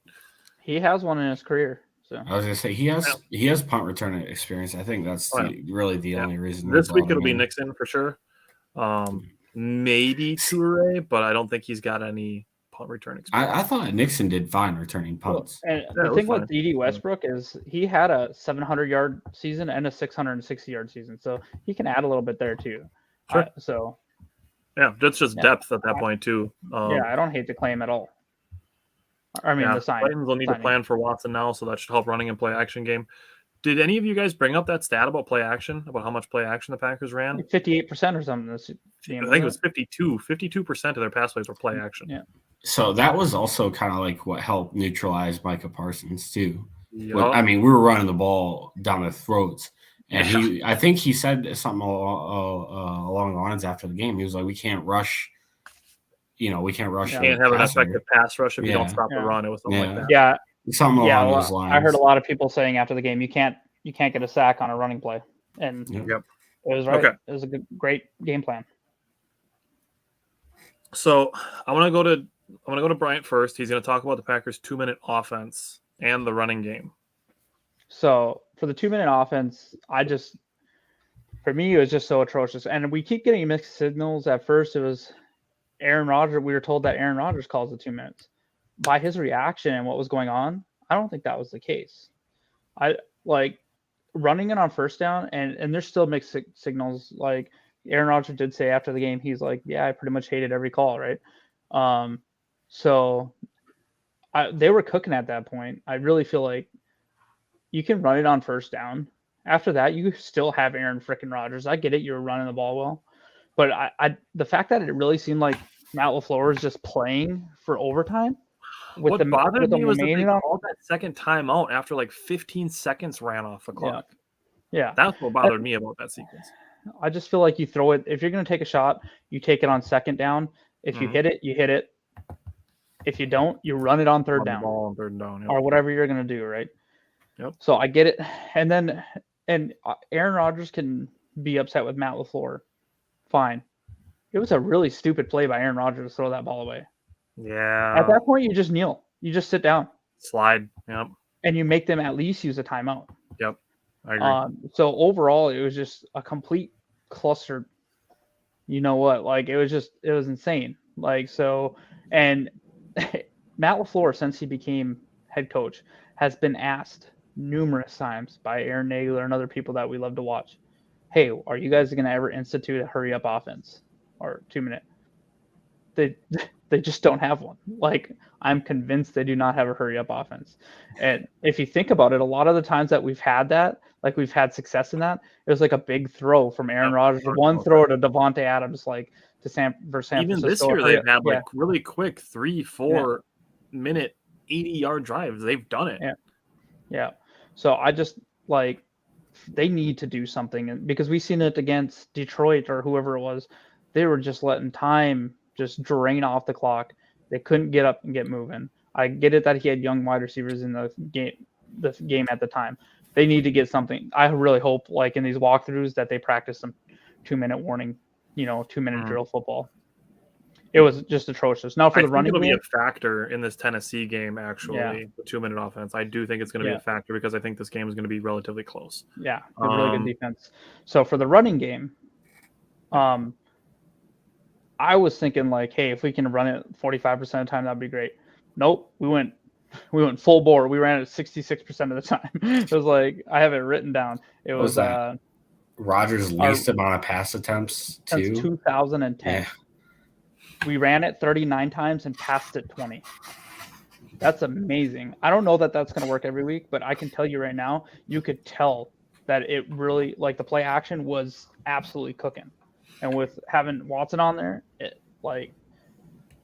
we need to run the ball. We're going to have, so I don't want to get, spoil if anyone's going to talk about this, but for the running game against the Titans, this kind of reminds me of, I feel like this is going to be like our game against Tampa Bay. We're not going to have all that much success. We might not have all that much success running the ball, but you absolutely have to stick with it because the Titans have they have the second best rush defense in the league, right? They're only averaging 3.9 yards a carry and have only given up 2 touchdowns all season. Okay, 85 yards a game. So also on top of that, while you just threw that out there, that was after the Giants ran for like 200 and some yards on them. So ever since week 1, 53 yards per game allowed. That's disgusting. Yeah, that is on rush really for 164 gross. In week 1. And the reason why I say we have it was a 1. I thought I think Daniel was Saquon. That's just Saquon. Yeah, okay, just Saquon. Yeah. Okay. So, and the reason I say we have to stick with the run is because along with their second best rush defense in the league, they have the second worst pass defense in terms of giving up yards. So if we can continue to stick with the run and get the play action going and Caleb Farley's out, we should be able to move the ball on offense. So that's I love the fact that we stuck with the running game. I love the fact that Aaron Jones, even coming off injury, had all those carries. And I'm going to tell you what, that might have been A.J. Dillon's best game of the season too. He ran so hard, ran a couple of people over. Like, it was just an all-around great he had like a 20-yard, or what was that, 20-yard run in like the fourth or 17 or something, where he just chucked that dude aside. He's like, nope. And there was a couple times you've seen him just completely moving the pile. So I love the fact that we continue to run the ball, and I really hope we're pretty much, this is like I think this is our success, like key to success. Pretty much every game is trying to have a 50-50 split. So, well, Brian took my key to victory already. So for me, I was looking at where the Titans defense is vulnerable. That's for earlier. And Brian kind of touched on it already with them having the second best rushing defense and the second worst passing defense. Bottom line, Aaron Jones is our best player. Aaron Jones is the best player on the Green Bay Packers in 2022. Yes. It's still Aaron Rodgers, but that's fine. Still Aaron Rodgers. Specifically. It's overall, yes, but the best performer this season, I feel, is Aaron. The stats say he's the best, but it's still Aaron Rodgers. That said, our best player, second best player, whatever you want to say, Aaron's the best. They both own Dallas. Aaron is the best. Aaron is the best. Versus Tennessee's strength. The pass game came alive. Just that's what Tennessee's weakness is. But Tennessee has 6 wins this season by a total points.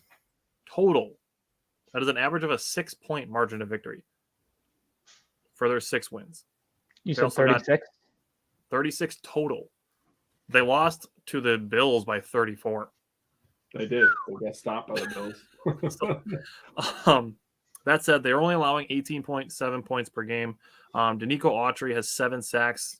He's pretty much going to be game planned the same way you would game plan for Lawrence and Micah Parsons. Tennessee has 3 guys over 5 sacks. So it's going to need to be balanced, but their passing defense is vulnerable. They give up an average of 272 passing yards per game. Yeah, that's an average of 272. It's pretty bad. That's very bad. In week 1, Saquon, like I mentioned, he went for 164 rushing yards. Obviously, it's week 1, so it's not like it's something that they've recently dealt with.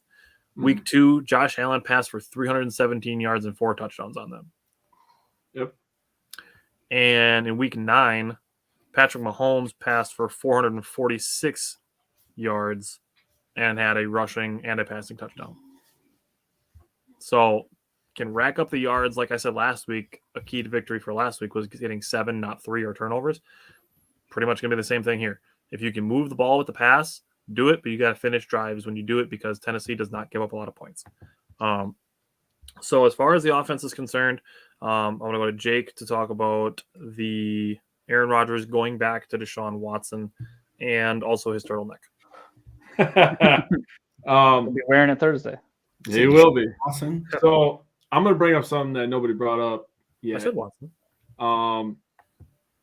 The offensive line for the Green Bay Packers, we had the offensive line that we wanted, and nobody left. So we had the offensive line that we wanted the entire game, and you see the kind of run game that we had. I thought that was something that needed to be brought up. So Rodgers going back to Watson, this is just another one of those narratives that we got to kill, right? It's got to die. Rodgers hates rookies. Rodgers doesn't trust people. Rodgers threw 2 perfect passes to Watson on the first drive. Sorry, it's been a while since I talked, so a little tongue-tied. He threw 2 perfect passes. He had an in route and he had a back shoulder throw, and they are both in the perfect spot. And I'm sorry I got to do this. I got to call my dad.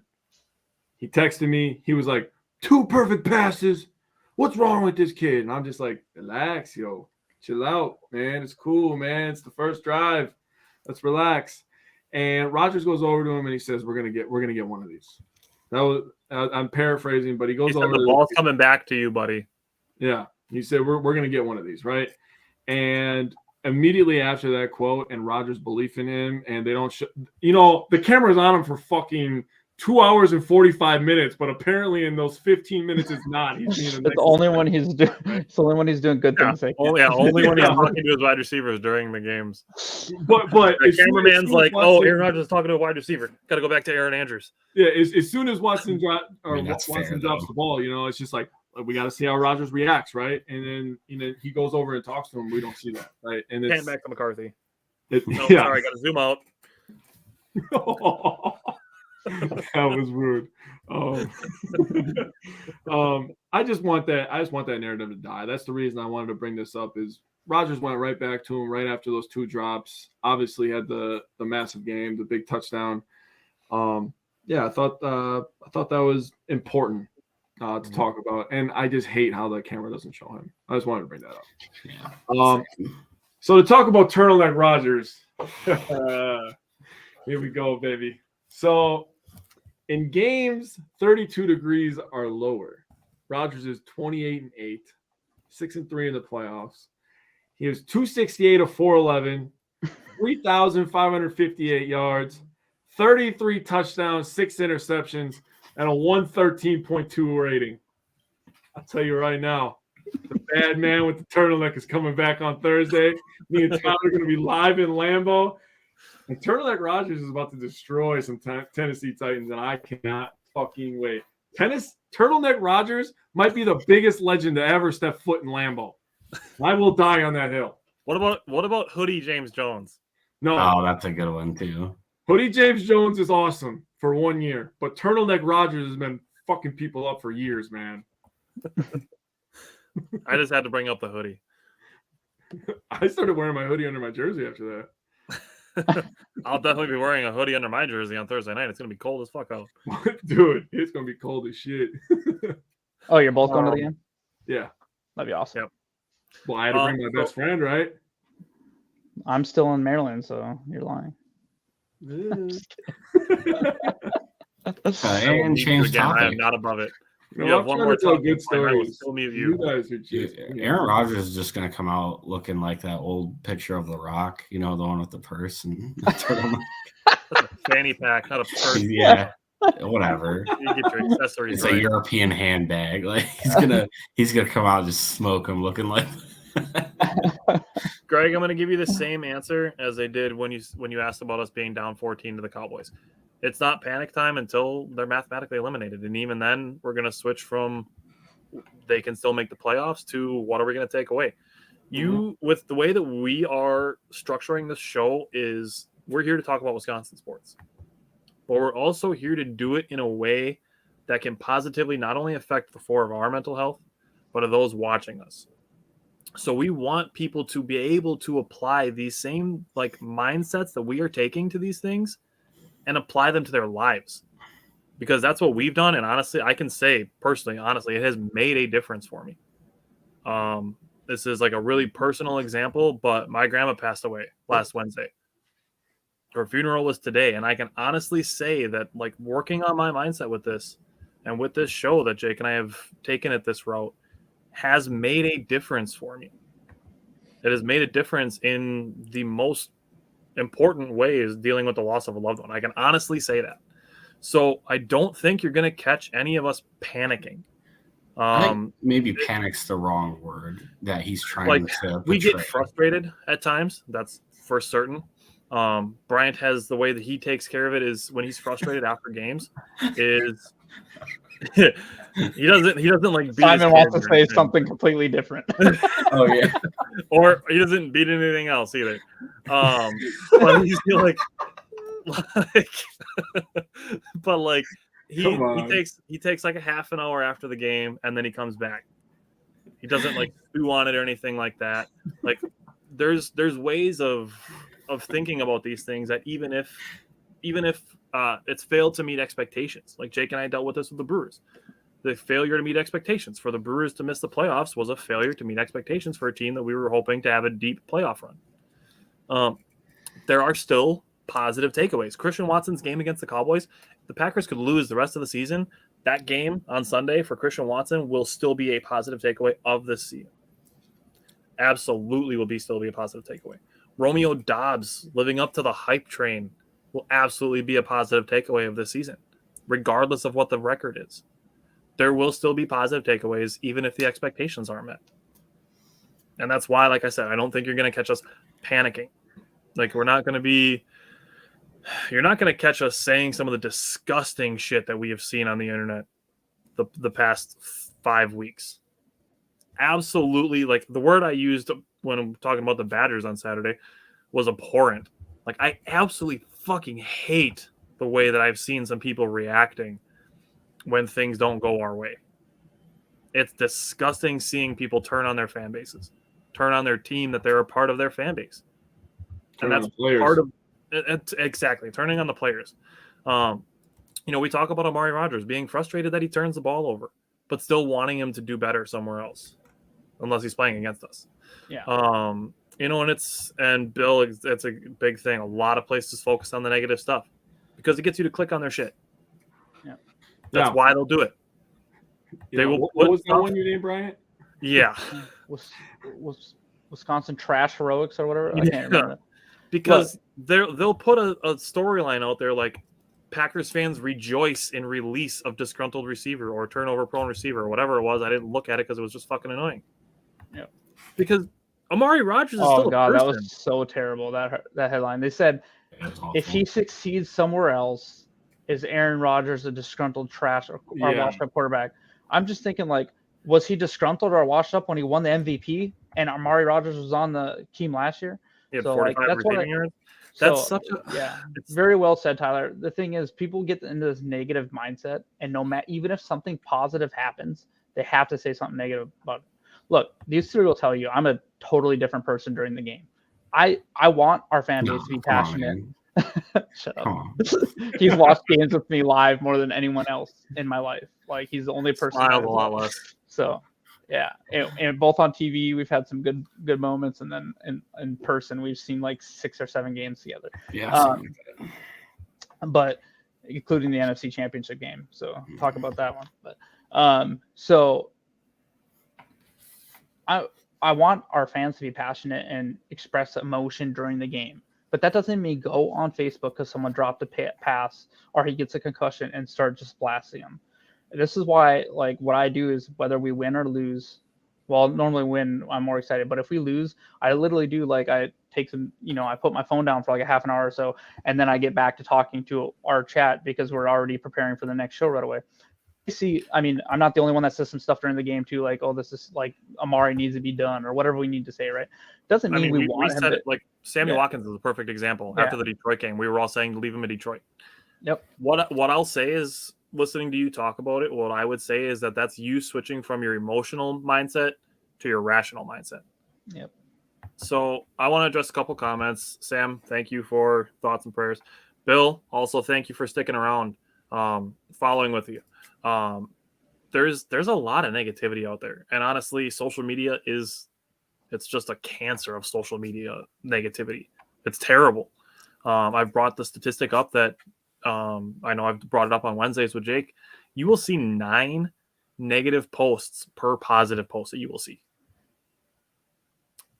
You come to the Wisco Fanatics page, you will not find any negativity on our page. None. And you know what it is that too, I'm not going to apologize for it. If you come onto the Wisco Fanatics page and you start commenting a bunch of negative shit, I will delete it and we'll block you, honestly. Because if you're gonna see that we're trying to do this positively and you're still gonna come at us with negativity, you're not the person that we're trying to reach and trying to help, trying to change.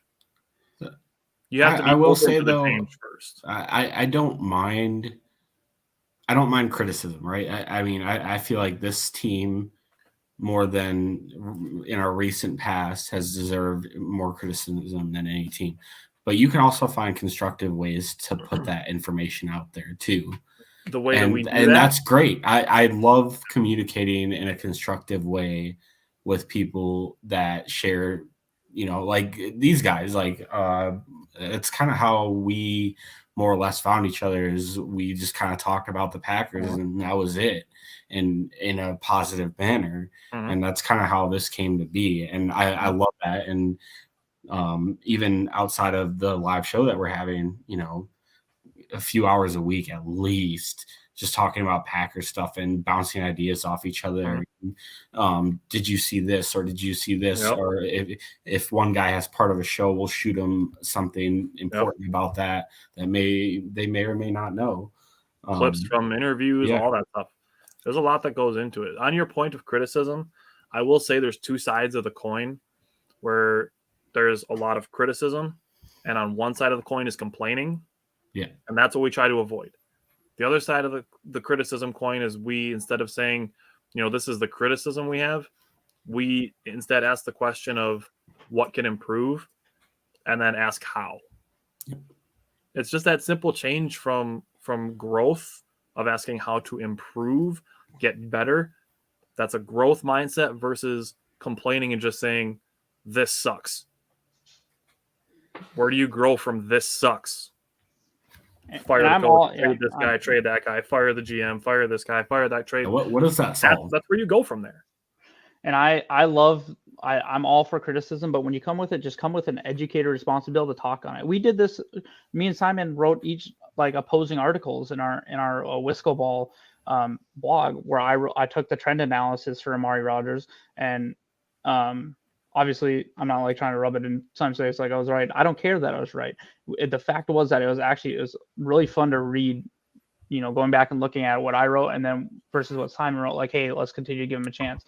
And it could have very well been that if he would have just been a wide receiver and if he's not returning kicks for us, he's still on this team, right? They're still developing as a wide receiver, but there's just too much that has happened there. And I think the coaching staff and Tyler talks about this a lot. Jake talks about this a lot. The mentals in sports, he needs a mental change, and I'm hoping that he finds the right mental change and he succeeds, unless he's playing us. Right. So, Bryant, talk about momentum. So, I want to talk about momentum, not necessarily in this game, because it was interesting to see how I've seen earlier in this game, we went on a 14-0 run. They went on a 21-0 run, and we went on a 17-0 run to win the game. So I'm not going to talk about momentum in that sense. I want to talk about building on momentum going into this game and further. This game is so huge for us.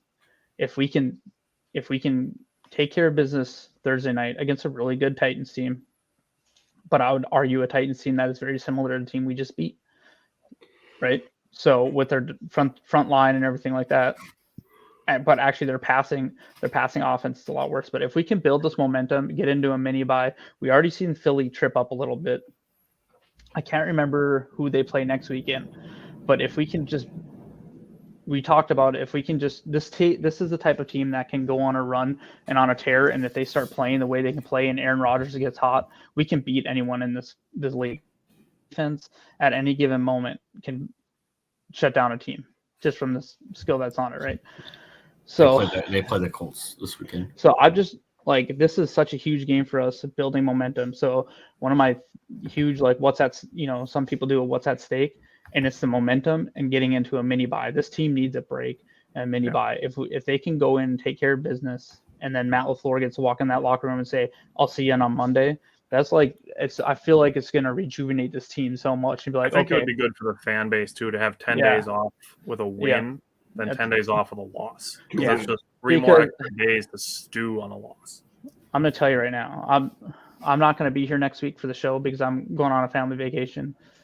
But if we lose, I'm glad that it's you three. I'm sorry, because after people are going to lose their minds for all weekend, right? I mean, I saw people calling it over, the season over, with a 5% chance to make the playoffs. Yeah. So, and you know what happened after their win against Dallas? They went from a 5% chance to a 25% chance to make the playoffs. Yeah. The Eagles play the Colts, by the way. Yeah. Isaac's talking about the following week.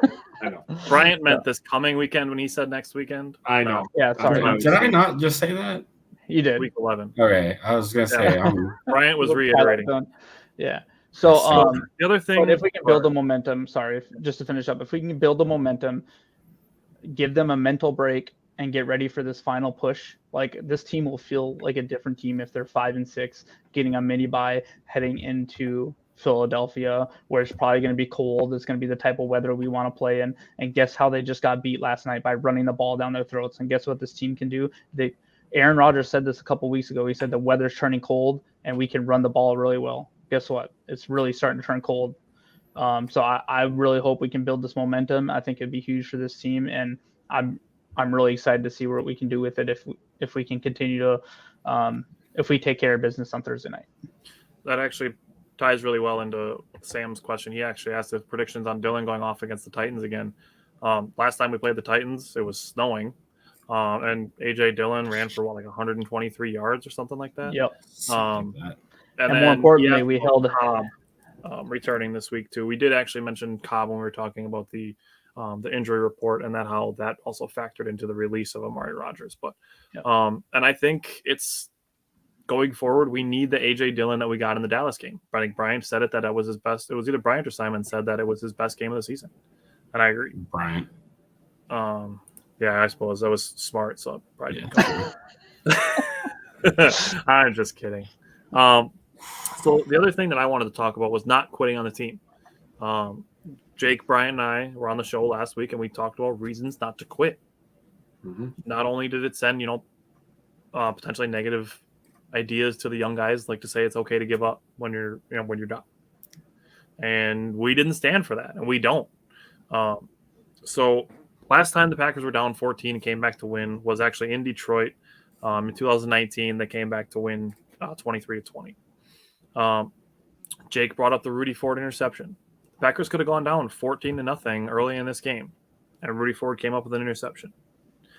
At that point, when Dallas was in the red zone up 7-0 before that interception, Yahoo had Dallas at an 85% chance to win that game. Wow. And it gets worse. When they're up 28-14 in the fourth quarter, Yahoo had them at a 96% win probability. That's where that 195-0 comes in. That is now 195-1. That's what not quitting does to you. That's something that happened 196 times, and this game was the one. And you tell me that a 5% chance means that it's basically over. Fuck that. 5% is 5%, and now it's 25. I wonder what our chance. They are mathematically eliminated, and you will not catch us worrying about it any other way. I wonder what our chance to make the playoffs, right? When they like to do these on the run the table year, and even in 2010, I want to know what our chances were to do that. And people still look back and say it can't happen. I don't. Bro, I'm not Aaron fucking Rodgers, dude. Yeah. Like, what else do I need to fucking say? Seriously, like, period. We got Aaron Rodgers. Because I'm crazy. Like, I looked at that last night and I was like, well, here's all the teams we have to play or pass yet. And I looked up who they have to play. Guess what? A lot of them play each other. So some of them are gonna lose those games. As much as like it was awesome to see Washington, beat Philly last night. It actually hurt Green Bay, right? Because that would be one of the teams you're facing. But like a lot of them still play each other a lot. So if Green Bay can take care of business and find a way to get to 10-7, we're fine. Yeah. Well, all you need is a chance. Just give me a chance. This is where like the Bears fans are like, "Oh, we're trying to lose," and it's like, why? Dude, I hate that mentality so much. Look at the Giants. Did anybody expect the Giants to be in the wild card in the playoff hunt? You can't watch that. You can't watch the Bears game the last 3 weeks when they score like 29 points and say they're trying to lose. Yeah. I also just hate that mentality as like a fan. Like I'll never cheer for the Packers to lose if that means they get a higher draft. No, that's dumb. Yeah. I don't even care. I don't care if we're 2 games. We're 2-13. I'm still gonna cheer for them week 16 to win or whatever. I don't give. Dude, I've debunked that narrative 10 times on the show. Bro, my whole point on that is it doesn't fucking matter if you have the 4th pick or the fucking 24th pick. It doesn't guarantee your fucking players better. It doesn't. Rodgers was the 24th fucking pick in the first round. Guess what? He's the best fucking player from that draft. End of story. Where was Tom Brady picked? 199. I don't know. Exactly. I don't think I've ever heard of it. It was 6th round, 199. Oh, exactly. Whatever. Oh, sorry. I watched the Football Life thing. Yeah. No, you probably just watched a season of football in the last 20 years where they mentioned that ties into my Simon Says so. Oh my God, how? All right. So I'm gonna go back to Simon, talk about the defense and Joe Barry, and then we'll get into some matchups and some keys to victory. So I guess just it's so. This is another one of those. Everybody wants this guy fired, even though they really shouldn't. Are you asking me? I was just saying that Joe Barry is one of those guys that people tried to scapegoat for. Oh, that's actually a good point because I was going to mention that. Remember, I brought it up Sunday. As much as people want to fire Joe Barry, this is the only defense in the NFL that hasn't allowed 30 points this season. I just want to throw that out there real quick. I think that's really, really funny. But going back to the defense, I mean, this game should be simple. Stop Derrick Henry. Yeah. I mean, the dude is an absolute monster, right? Like, one of the best running backs in the league. 6'3", like 245 or whatever he is. Just an absolute freak of a man. Just an F-150 with legs. Hey, question for you guys. Have you ever compared A.J. Dillon's and Derrick Henry's combine stats and measurements? Really close. Almost identical. Yeah. Really? That's crazy. Almost identical. So are like their first 2 seasons in the NFL. Yeah. Because Derrick Henry was behind DeMarco Murray for a little bit. Hey, bro, we got what's going on there? That's YouTube spam. Yeah. I missed it. Go into the comments. It's because it's blocked. Yeah. Oh, okay. Well, I think I just have the regular stream. Anyways, so yeah, this defense has been very frustrating to watch. The run defense, especially, we're allowing 4.8 yards per carry this year, and it could be a rough game if things bend in the Titans' way. If Derrick Henry gets on a roll, they could end up just controlling the time of possession, setting up the play action for Tannehill. I mean, their wide receiving option aren't great. I feel like they have a Robert Woods guys in the box kind of game. Yeah, oh, yeah. I feel that too. They don't have a single wide receiver I'm scared of. Yeah, Robert Woods off an ACL late last season. Nick Westbrook-Ikeen just had his only 2 touchdowns of the season last week against the Broncos. Austin Hooper, who's a guy at this point. Like, I don't think he's. That's what he is. He's a guy. He's a guy. And Treylon Burks is on and off. Oh yeah, and then Treylon Burks on and off right now. Simon, huh? Are you assuming his gender right now in 2022? Yes. This show's gonna get canceled already. So yeah, wouldn't be the first time. So yeah, like you said, none of the receivers really scare me. And Tannehill, he's not an amazing quarterback. He's not a total bum.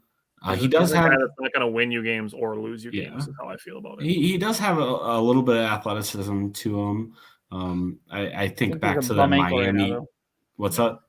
I think his ankle's a little beat up right now. Oh yeah, that's true. I don't know. They did some weird stuff with Malik Willis against the Broncos that didn't work. I think they're just trying anything to get an offensive spark. Because Derrick Henry kind of got held in check last week. It's because he's all that they got. Yeah. And I'm hoping our defense can kind of do the same, right? I think he had 19 carries for 59 yards or something. I think that's a little unrealistic for our defense. I wouldn't be complaining if it happened to be like that. But if we did what we did last time, because what was it, 2 years ago, 2020, right? Same issues, run defense kind of crap, and every fan base was like, "Oh, yeah, Derrick Henry's going to run all over you guys." I think we did a fairly decent job. 98 yards. Yeah, 23 carries, 98 yards, 4.2 per clip. That's not bad. I would take that every single game with this defense. It makes a difference that Chris Barnes is going to potentially be available. Yes, that's a big boost. It does. And so, yeah, I mean, I don't foresee a ton. Henry had 19 for 53. Oh, 53. Excuse me. So even, worse than I thought. But yeah, also, I know Gary's hurt right now. I've actually been pretty good with our pass rush. I feel like the past couple weeks that Gary hasn't played, they've been putting some pressure on some of these guys. Especially when it matters. Huh? When it matters, especially. Yes, when it matters. Yeah, when it matters, like on third downs and stuff. But Barry looks good. What do you guys think? Like, I feel like there was one play last game where he sniffed out a screen pass in the red zone, and it caused Dak to take a sack. I believe he ran out of bounds, technically. I mean, I've been saying it for 4 weeks that if there's a guy that deserves more playing time, it's Kingsley Enagbare. And he's shown Gary, up. It's a necessity. Yeah. So I'm happy for him for the opportunity that he's getting. That's a positive takeaway, even if the Packers miss the playoffs. Kingsley Enagbare having the opportunity to grow as a pass rusher, as a rookie, to really show that he's the steal of the draft that it was said that he was in the 5th round. That's a positive takeaway, even regardless of what the end of the season is. Kingsley Enagbare got an opportunity. And you know what's funny is people are crapping on Devontae Wyatt because we haven't seen a ton of him, and Quay Walker's been he's coming along, and Quay Walker's been up and down, and Christian Watson obviously before last game was not really a thing, but 4th round pick Romeo Dobbs having a couple really good games. Enagbare coming along huge. Some of these late round guys. Zach Thomas started. Zach Tom, yeah. And he's played decent. Not tremendous, not all pro level, but solid. When you can take a rookie from one of the later rounds, plug him in for a game, and not have to really sit there and see him get squashed every play, I count that as a win. Yeah. Every day not of the steal of the draft, a steal at his draft position, not the steal of the draft. Yeah, we're not. I can make an argument for him being steal over Dobbs. I mean, think about it. He's coming in for Rashawn Gary, a guy that could be an all-pro level player, and was having an all-pro season. Right. Mm-hmm. I mean, that would be my argument for him. Is he's looked good, and our pass rush has been sustainable since we've lost our best pass rusher. Yeah, it sucks that Dobbs got injured. I fucking hate that for him. I do absolutely hate it for him. I do too. Yeah, he's definitely a guy that doesn't deserve it. He works his ass off, and he plays 100% every play. It sucks, man. But to your point about Zach, to your point about Zach Tom, and we kind of talked about this a little bit, I think yesterday. look, we're gonna have to make some moves. I don't want to get into the next offseason, but with the way he's playing, and if Elton Jenkins doesn't continue to improve, we're probably gonna let him at least test the market. And Zach Tom, if he does get crazy paid by someone else, having Zach Tom on the roster right now is huge for us. And there's still a couple other players like Josh Nyman. Sean Ryan. We need at this point we have to pay Josh Nyman. Yeah, exactly. So I think this has been a pretty good draft so far. I can't think of a player in this draft other than maybe a Tree Carpenter or something that I can't think of. And he's contributing on special teams. Tackles. He did. Yeah, exactly. He had a really big tackle on Sunday. Yeah, he tackled a guy at the 10, the 12, something like that, off a kickoff. Aside from Sean Ryan and Rasheed Walker, I think Rasheed Walker has been active and probably playing on special teams. I haven't looked at the snaps, but this draft class has actually contributed quite a bit. So I'm pretty excited about it. Greg, Devontae Wyatt, at this point, he's a prospect playing behind some guys that are performing really well. If Jaron Reed hadn't been playing very well, we'd probably see more of Devontae Wyatt. But being able to bring him in, bring him on, and not be forcing him into a giant role that could potentially discourage his confidence, I'm fine. I'm fine with it. Hey, Greg, go. That's where they needed to draft him if they wanted him on the team. Bottom line, and with the performance that we're getting on our defensive line, rotating him in is fine. Just keep giving him a couple more snaps each game, and we'll see what he is at the end of the season, and then go forward from that. Jaron Reed's only on a 1-year deal, so. Not to super change the subject. You guys want to hear something funny while I was just looking something up? Aaron Rodgers has a 60 run block grade this year. Greg, I want to answer your question. All I'm going to say is our draft picks don't have to hit as much as your draft picks have to hit. And I don't mean that as a dig, but as a Lions fan, you know that you need players every single season. So your draft picks mean a lot more to your success in the future than to us. We can bring in a guy like a Jaron Reed and put him next to a Kenny Clark, a guy that's already established, and be like, okay, this guy will fit good with this guy. If Devontae Wyatt just slowly develops, that's fine with me. We saw that with Rashawn Gary. I predicted that with Watson. I said Watson was going to be like the Gary of the offense. Super athletic, crazy athlete, right? And we're going to give him time to develop, and he's going to come into his own, right? Our draft picks don't have to hit immediately like yours, but you guys grade them on the same scale, and that's not fair. That's what I'm going to leave that at. Yeah, that's fair. All right, Jake, give us the weather. Oh, Tyler, I hope you're ready, buddy. It's going to be cold. I know. I got to layer up. So because I'm going, I looked up on 2 different apps. One said look at this guy doing his homework. And one said 18 degrees. So it's going to be somewhere in that 20 to 18. Winds west at 10 to 20 miles per hour.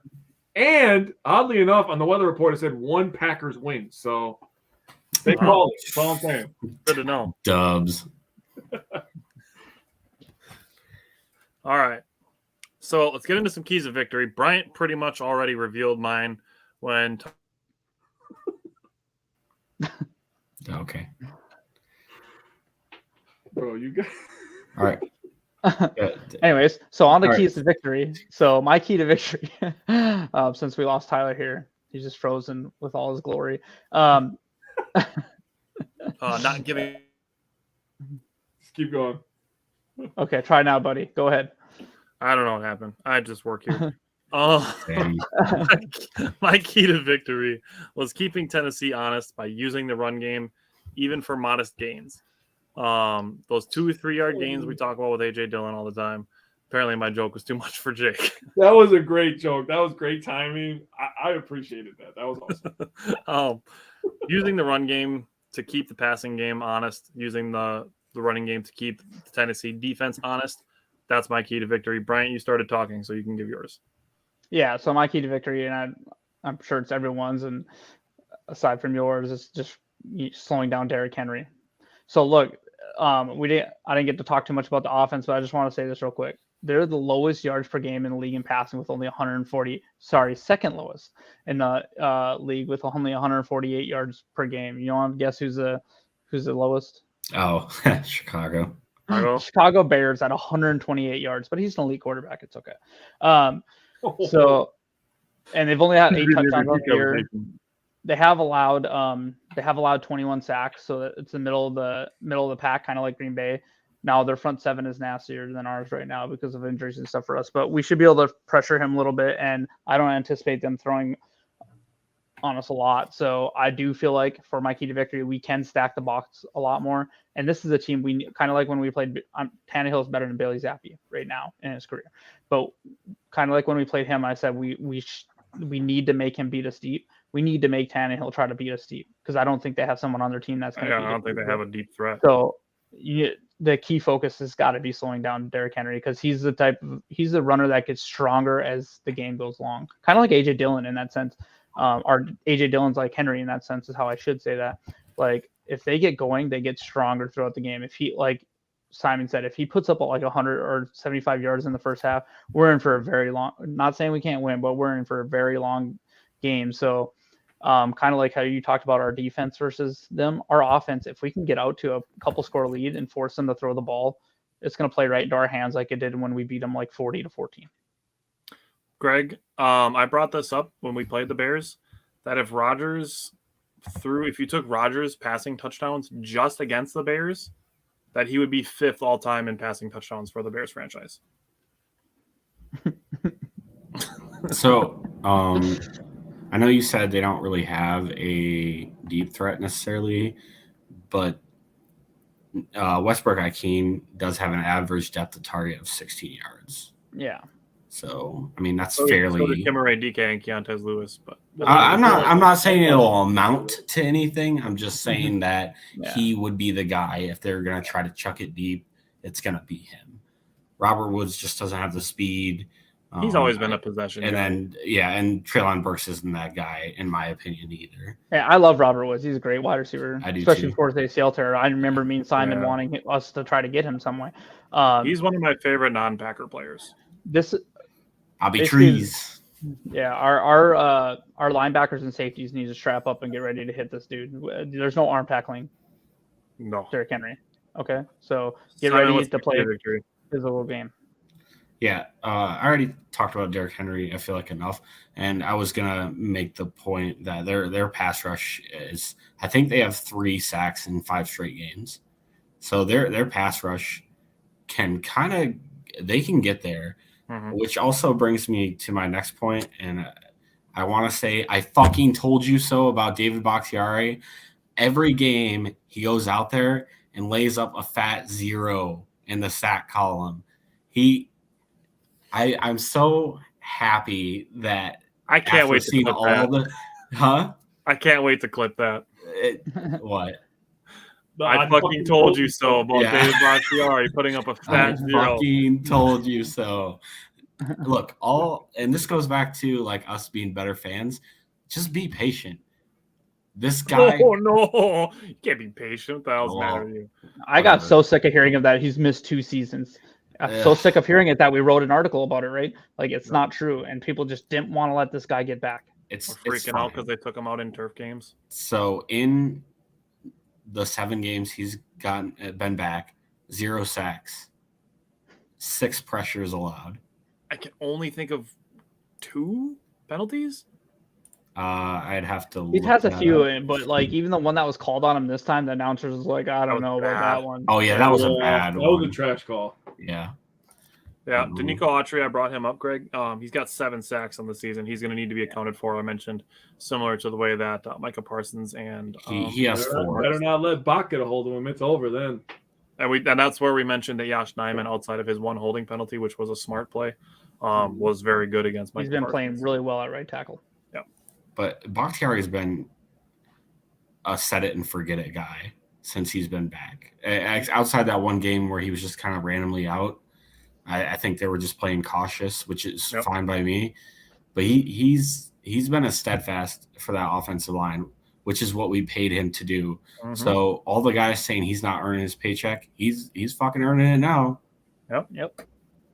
Absolutely. So I told you so, and you can clip that. I don't care. The Jake, first one you said, I felt it. I felt the energy, man. I do too. It's good to see Simon show some emotion.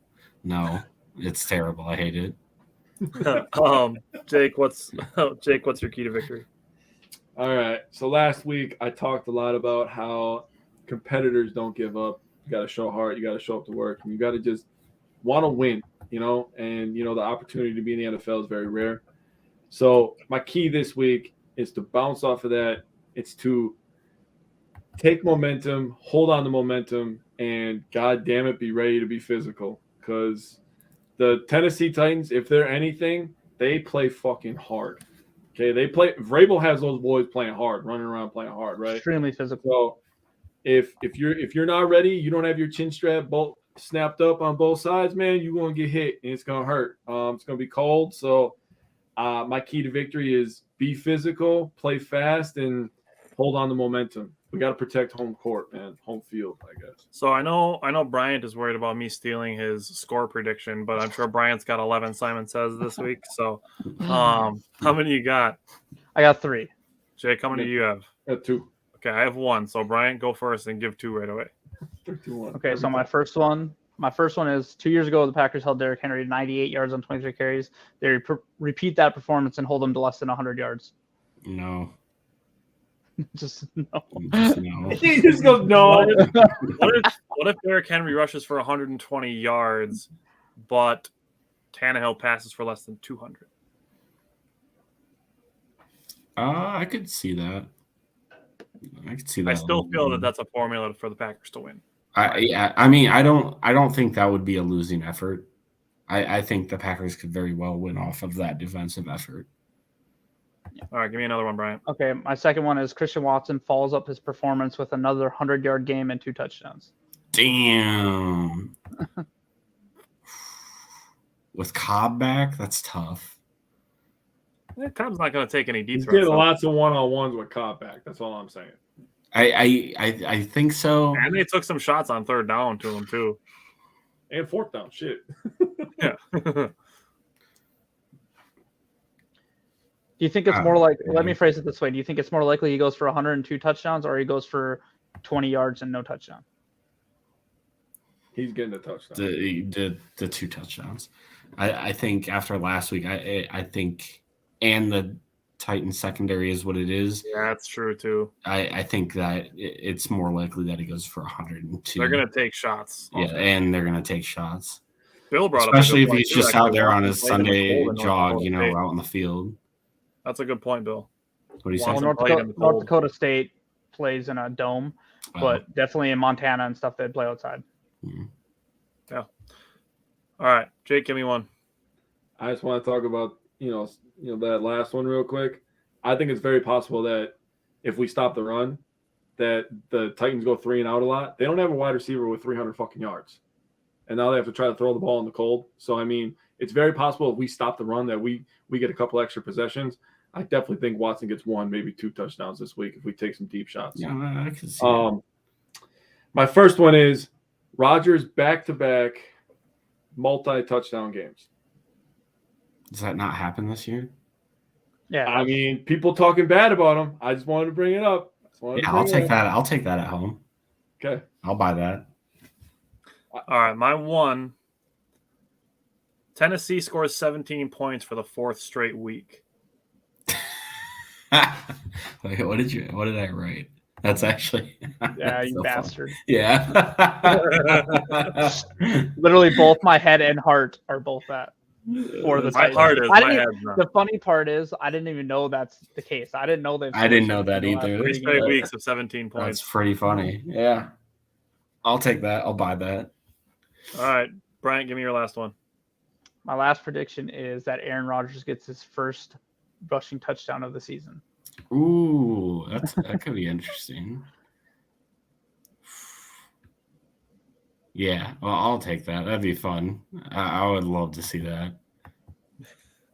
Even Jake, he's been okay.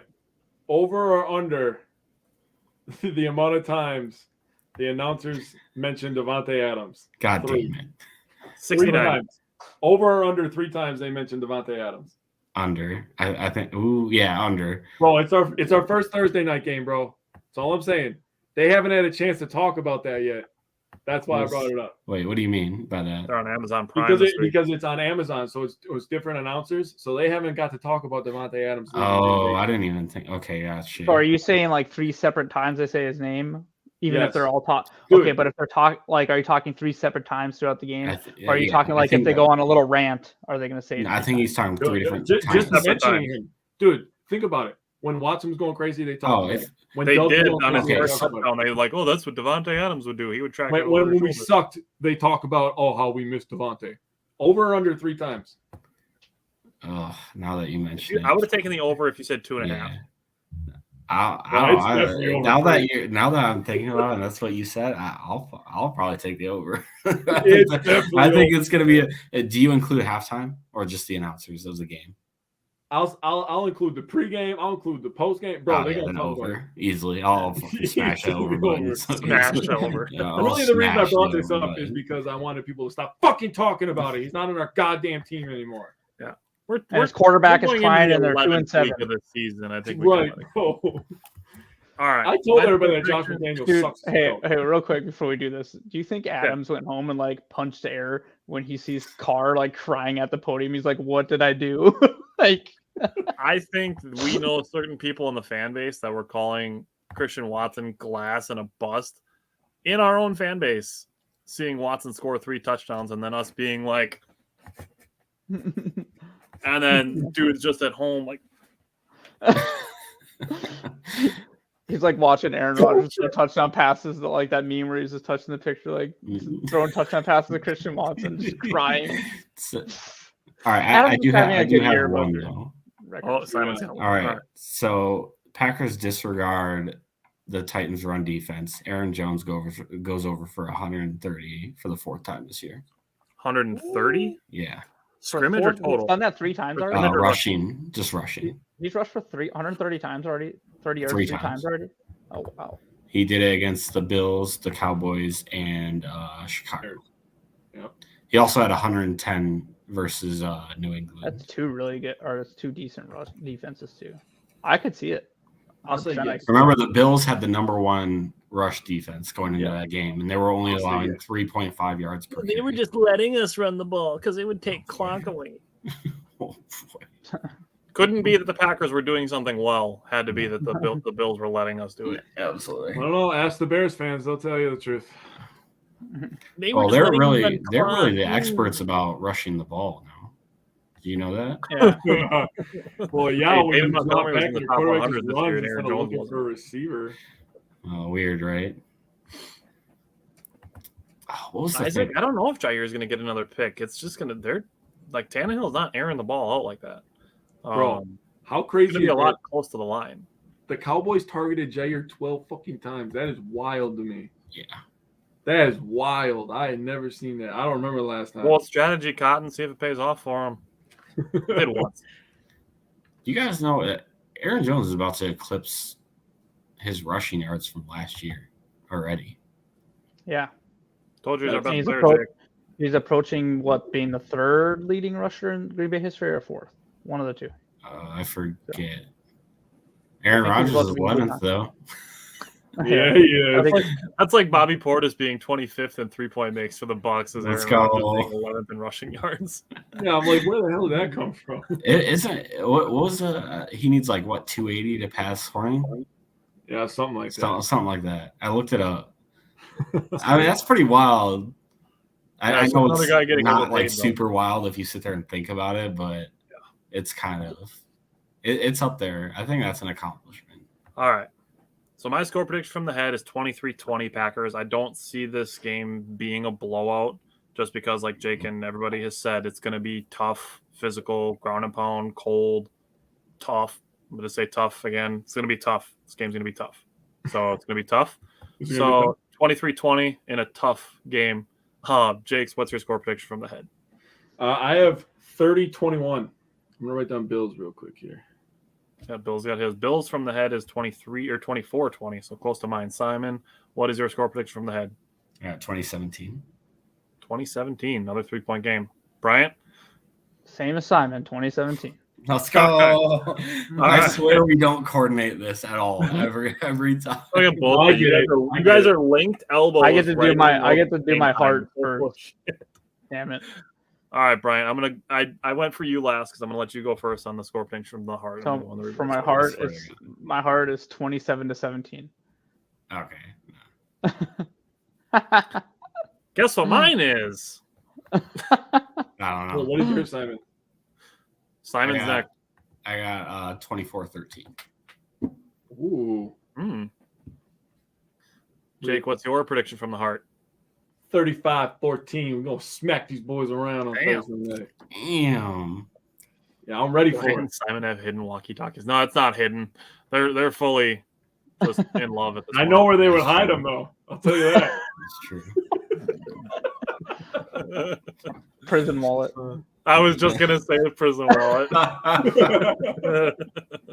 And we're canceled again. All right, yeah, there we go. Man. Google it if you don't know what it means. Don't Google that. Bills, don't Google. Don't Google. Bills from the heart was 28-10. Mine is the same as right. Brian's. It was 27-17, and Tennessee scores 17 points for the fourth week in a row. Wow. Okay. All right. Well, I'm glad my internet stayed working for at least 3/4 of the show. All right. Do any of you guys have anything else that you want to throw out there for week 11? Yeah. So not week 11, but back to the Cowboys.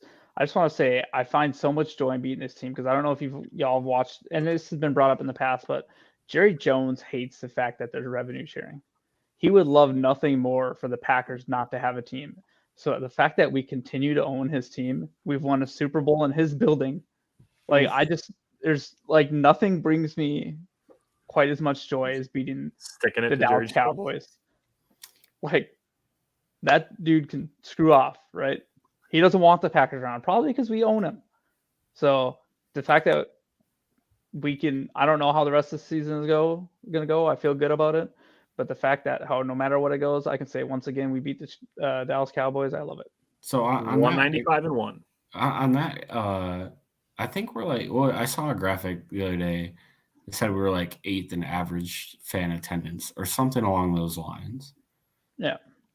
Or it was something like that. I forget the exact number. He doesn't like the fact that we can sell shares. Yeah, I don't give a fuck about that. So, but it is kind of like, I know people kind of like don't think about this or whatever, but you think how amazing it is, like a town of 100 and whatever thousand people can support a NFL franchise like that. Show me where else you can walk across the stadium and literally be in someone's front yard. There's no way it's never going to happen again in the United States like this. Nope. Ever. The Oakland A's are playing an exhibition game in Vegas this year, so that's just testing the waters that the Oakland A's might be moving to Vegas. You're only seeing teams moving to that's probably happening. That's happening. Yeah. And Green Bay will never move. They'll put a team in Seattle and they'll put a team in Vegas. Yep. Move Memphis to the east to even shit out. Or New Orleans. Yeah, or New Orleans. Yep. I prefer Memphis. Because New Orleans is going to be really fucking good in a few years. They have Zion and they own the number 1 pick right now. Sorry, Isaac. They have the Lakers pick. They could, if they get Wembanyama, dude, with fucking, or whatever the fuck that guy's name is, with fucking Zion, it's over. Dude, throw Brandon Ingram in there too. If Oakland loses Golden State, it's just a joke. Like, yeah, that would be tough. Thanks. All right. Well, if you guys don't have anything else, we will be talking again next week. And tomorrow. Jake and I will be at the game on Thursday. So if anybody's going to the game, hit up Jake and I. We will be there if you want to come and meet us and see how tall we are in person. We are massive humans in person. I know you only see us on the computer, but we are some big people. No, it's pretty true. They're pretty well. Simon was intimidated. Tall. Tyler is taller than me, but I am as stocky as I am tall. So it's I'm decently tall, but you're like a head and shoulders above me. Yeah. Me and like, Simon are 6 foot tall. I had to swat away the clouds to see his face. Yeah. All right. Appreciate it, Greg. Appreciate it. Have a good night, Bill. I will Later, see you Bill. guys next week then. Go Packers. Thanks for hanging out. I'll see y'all in a couple weeks.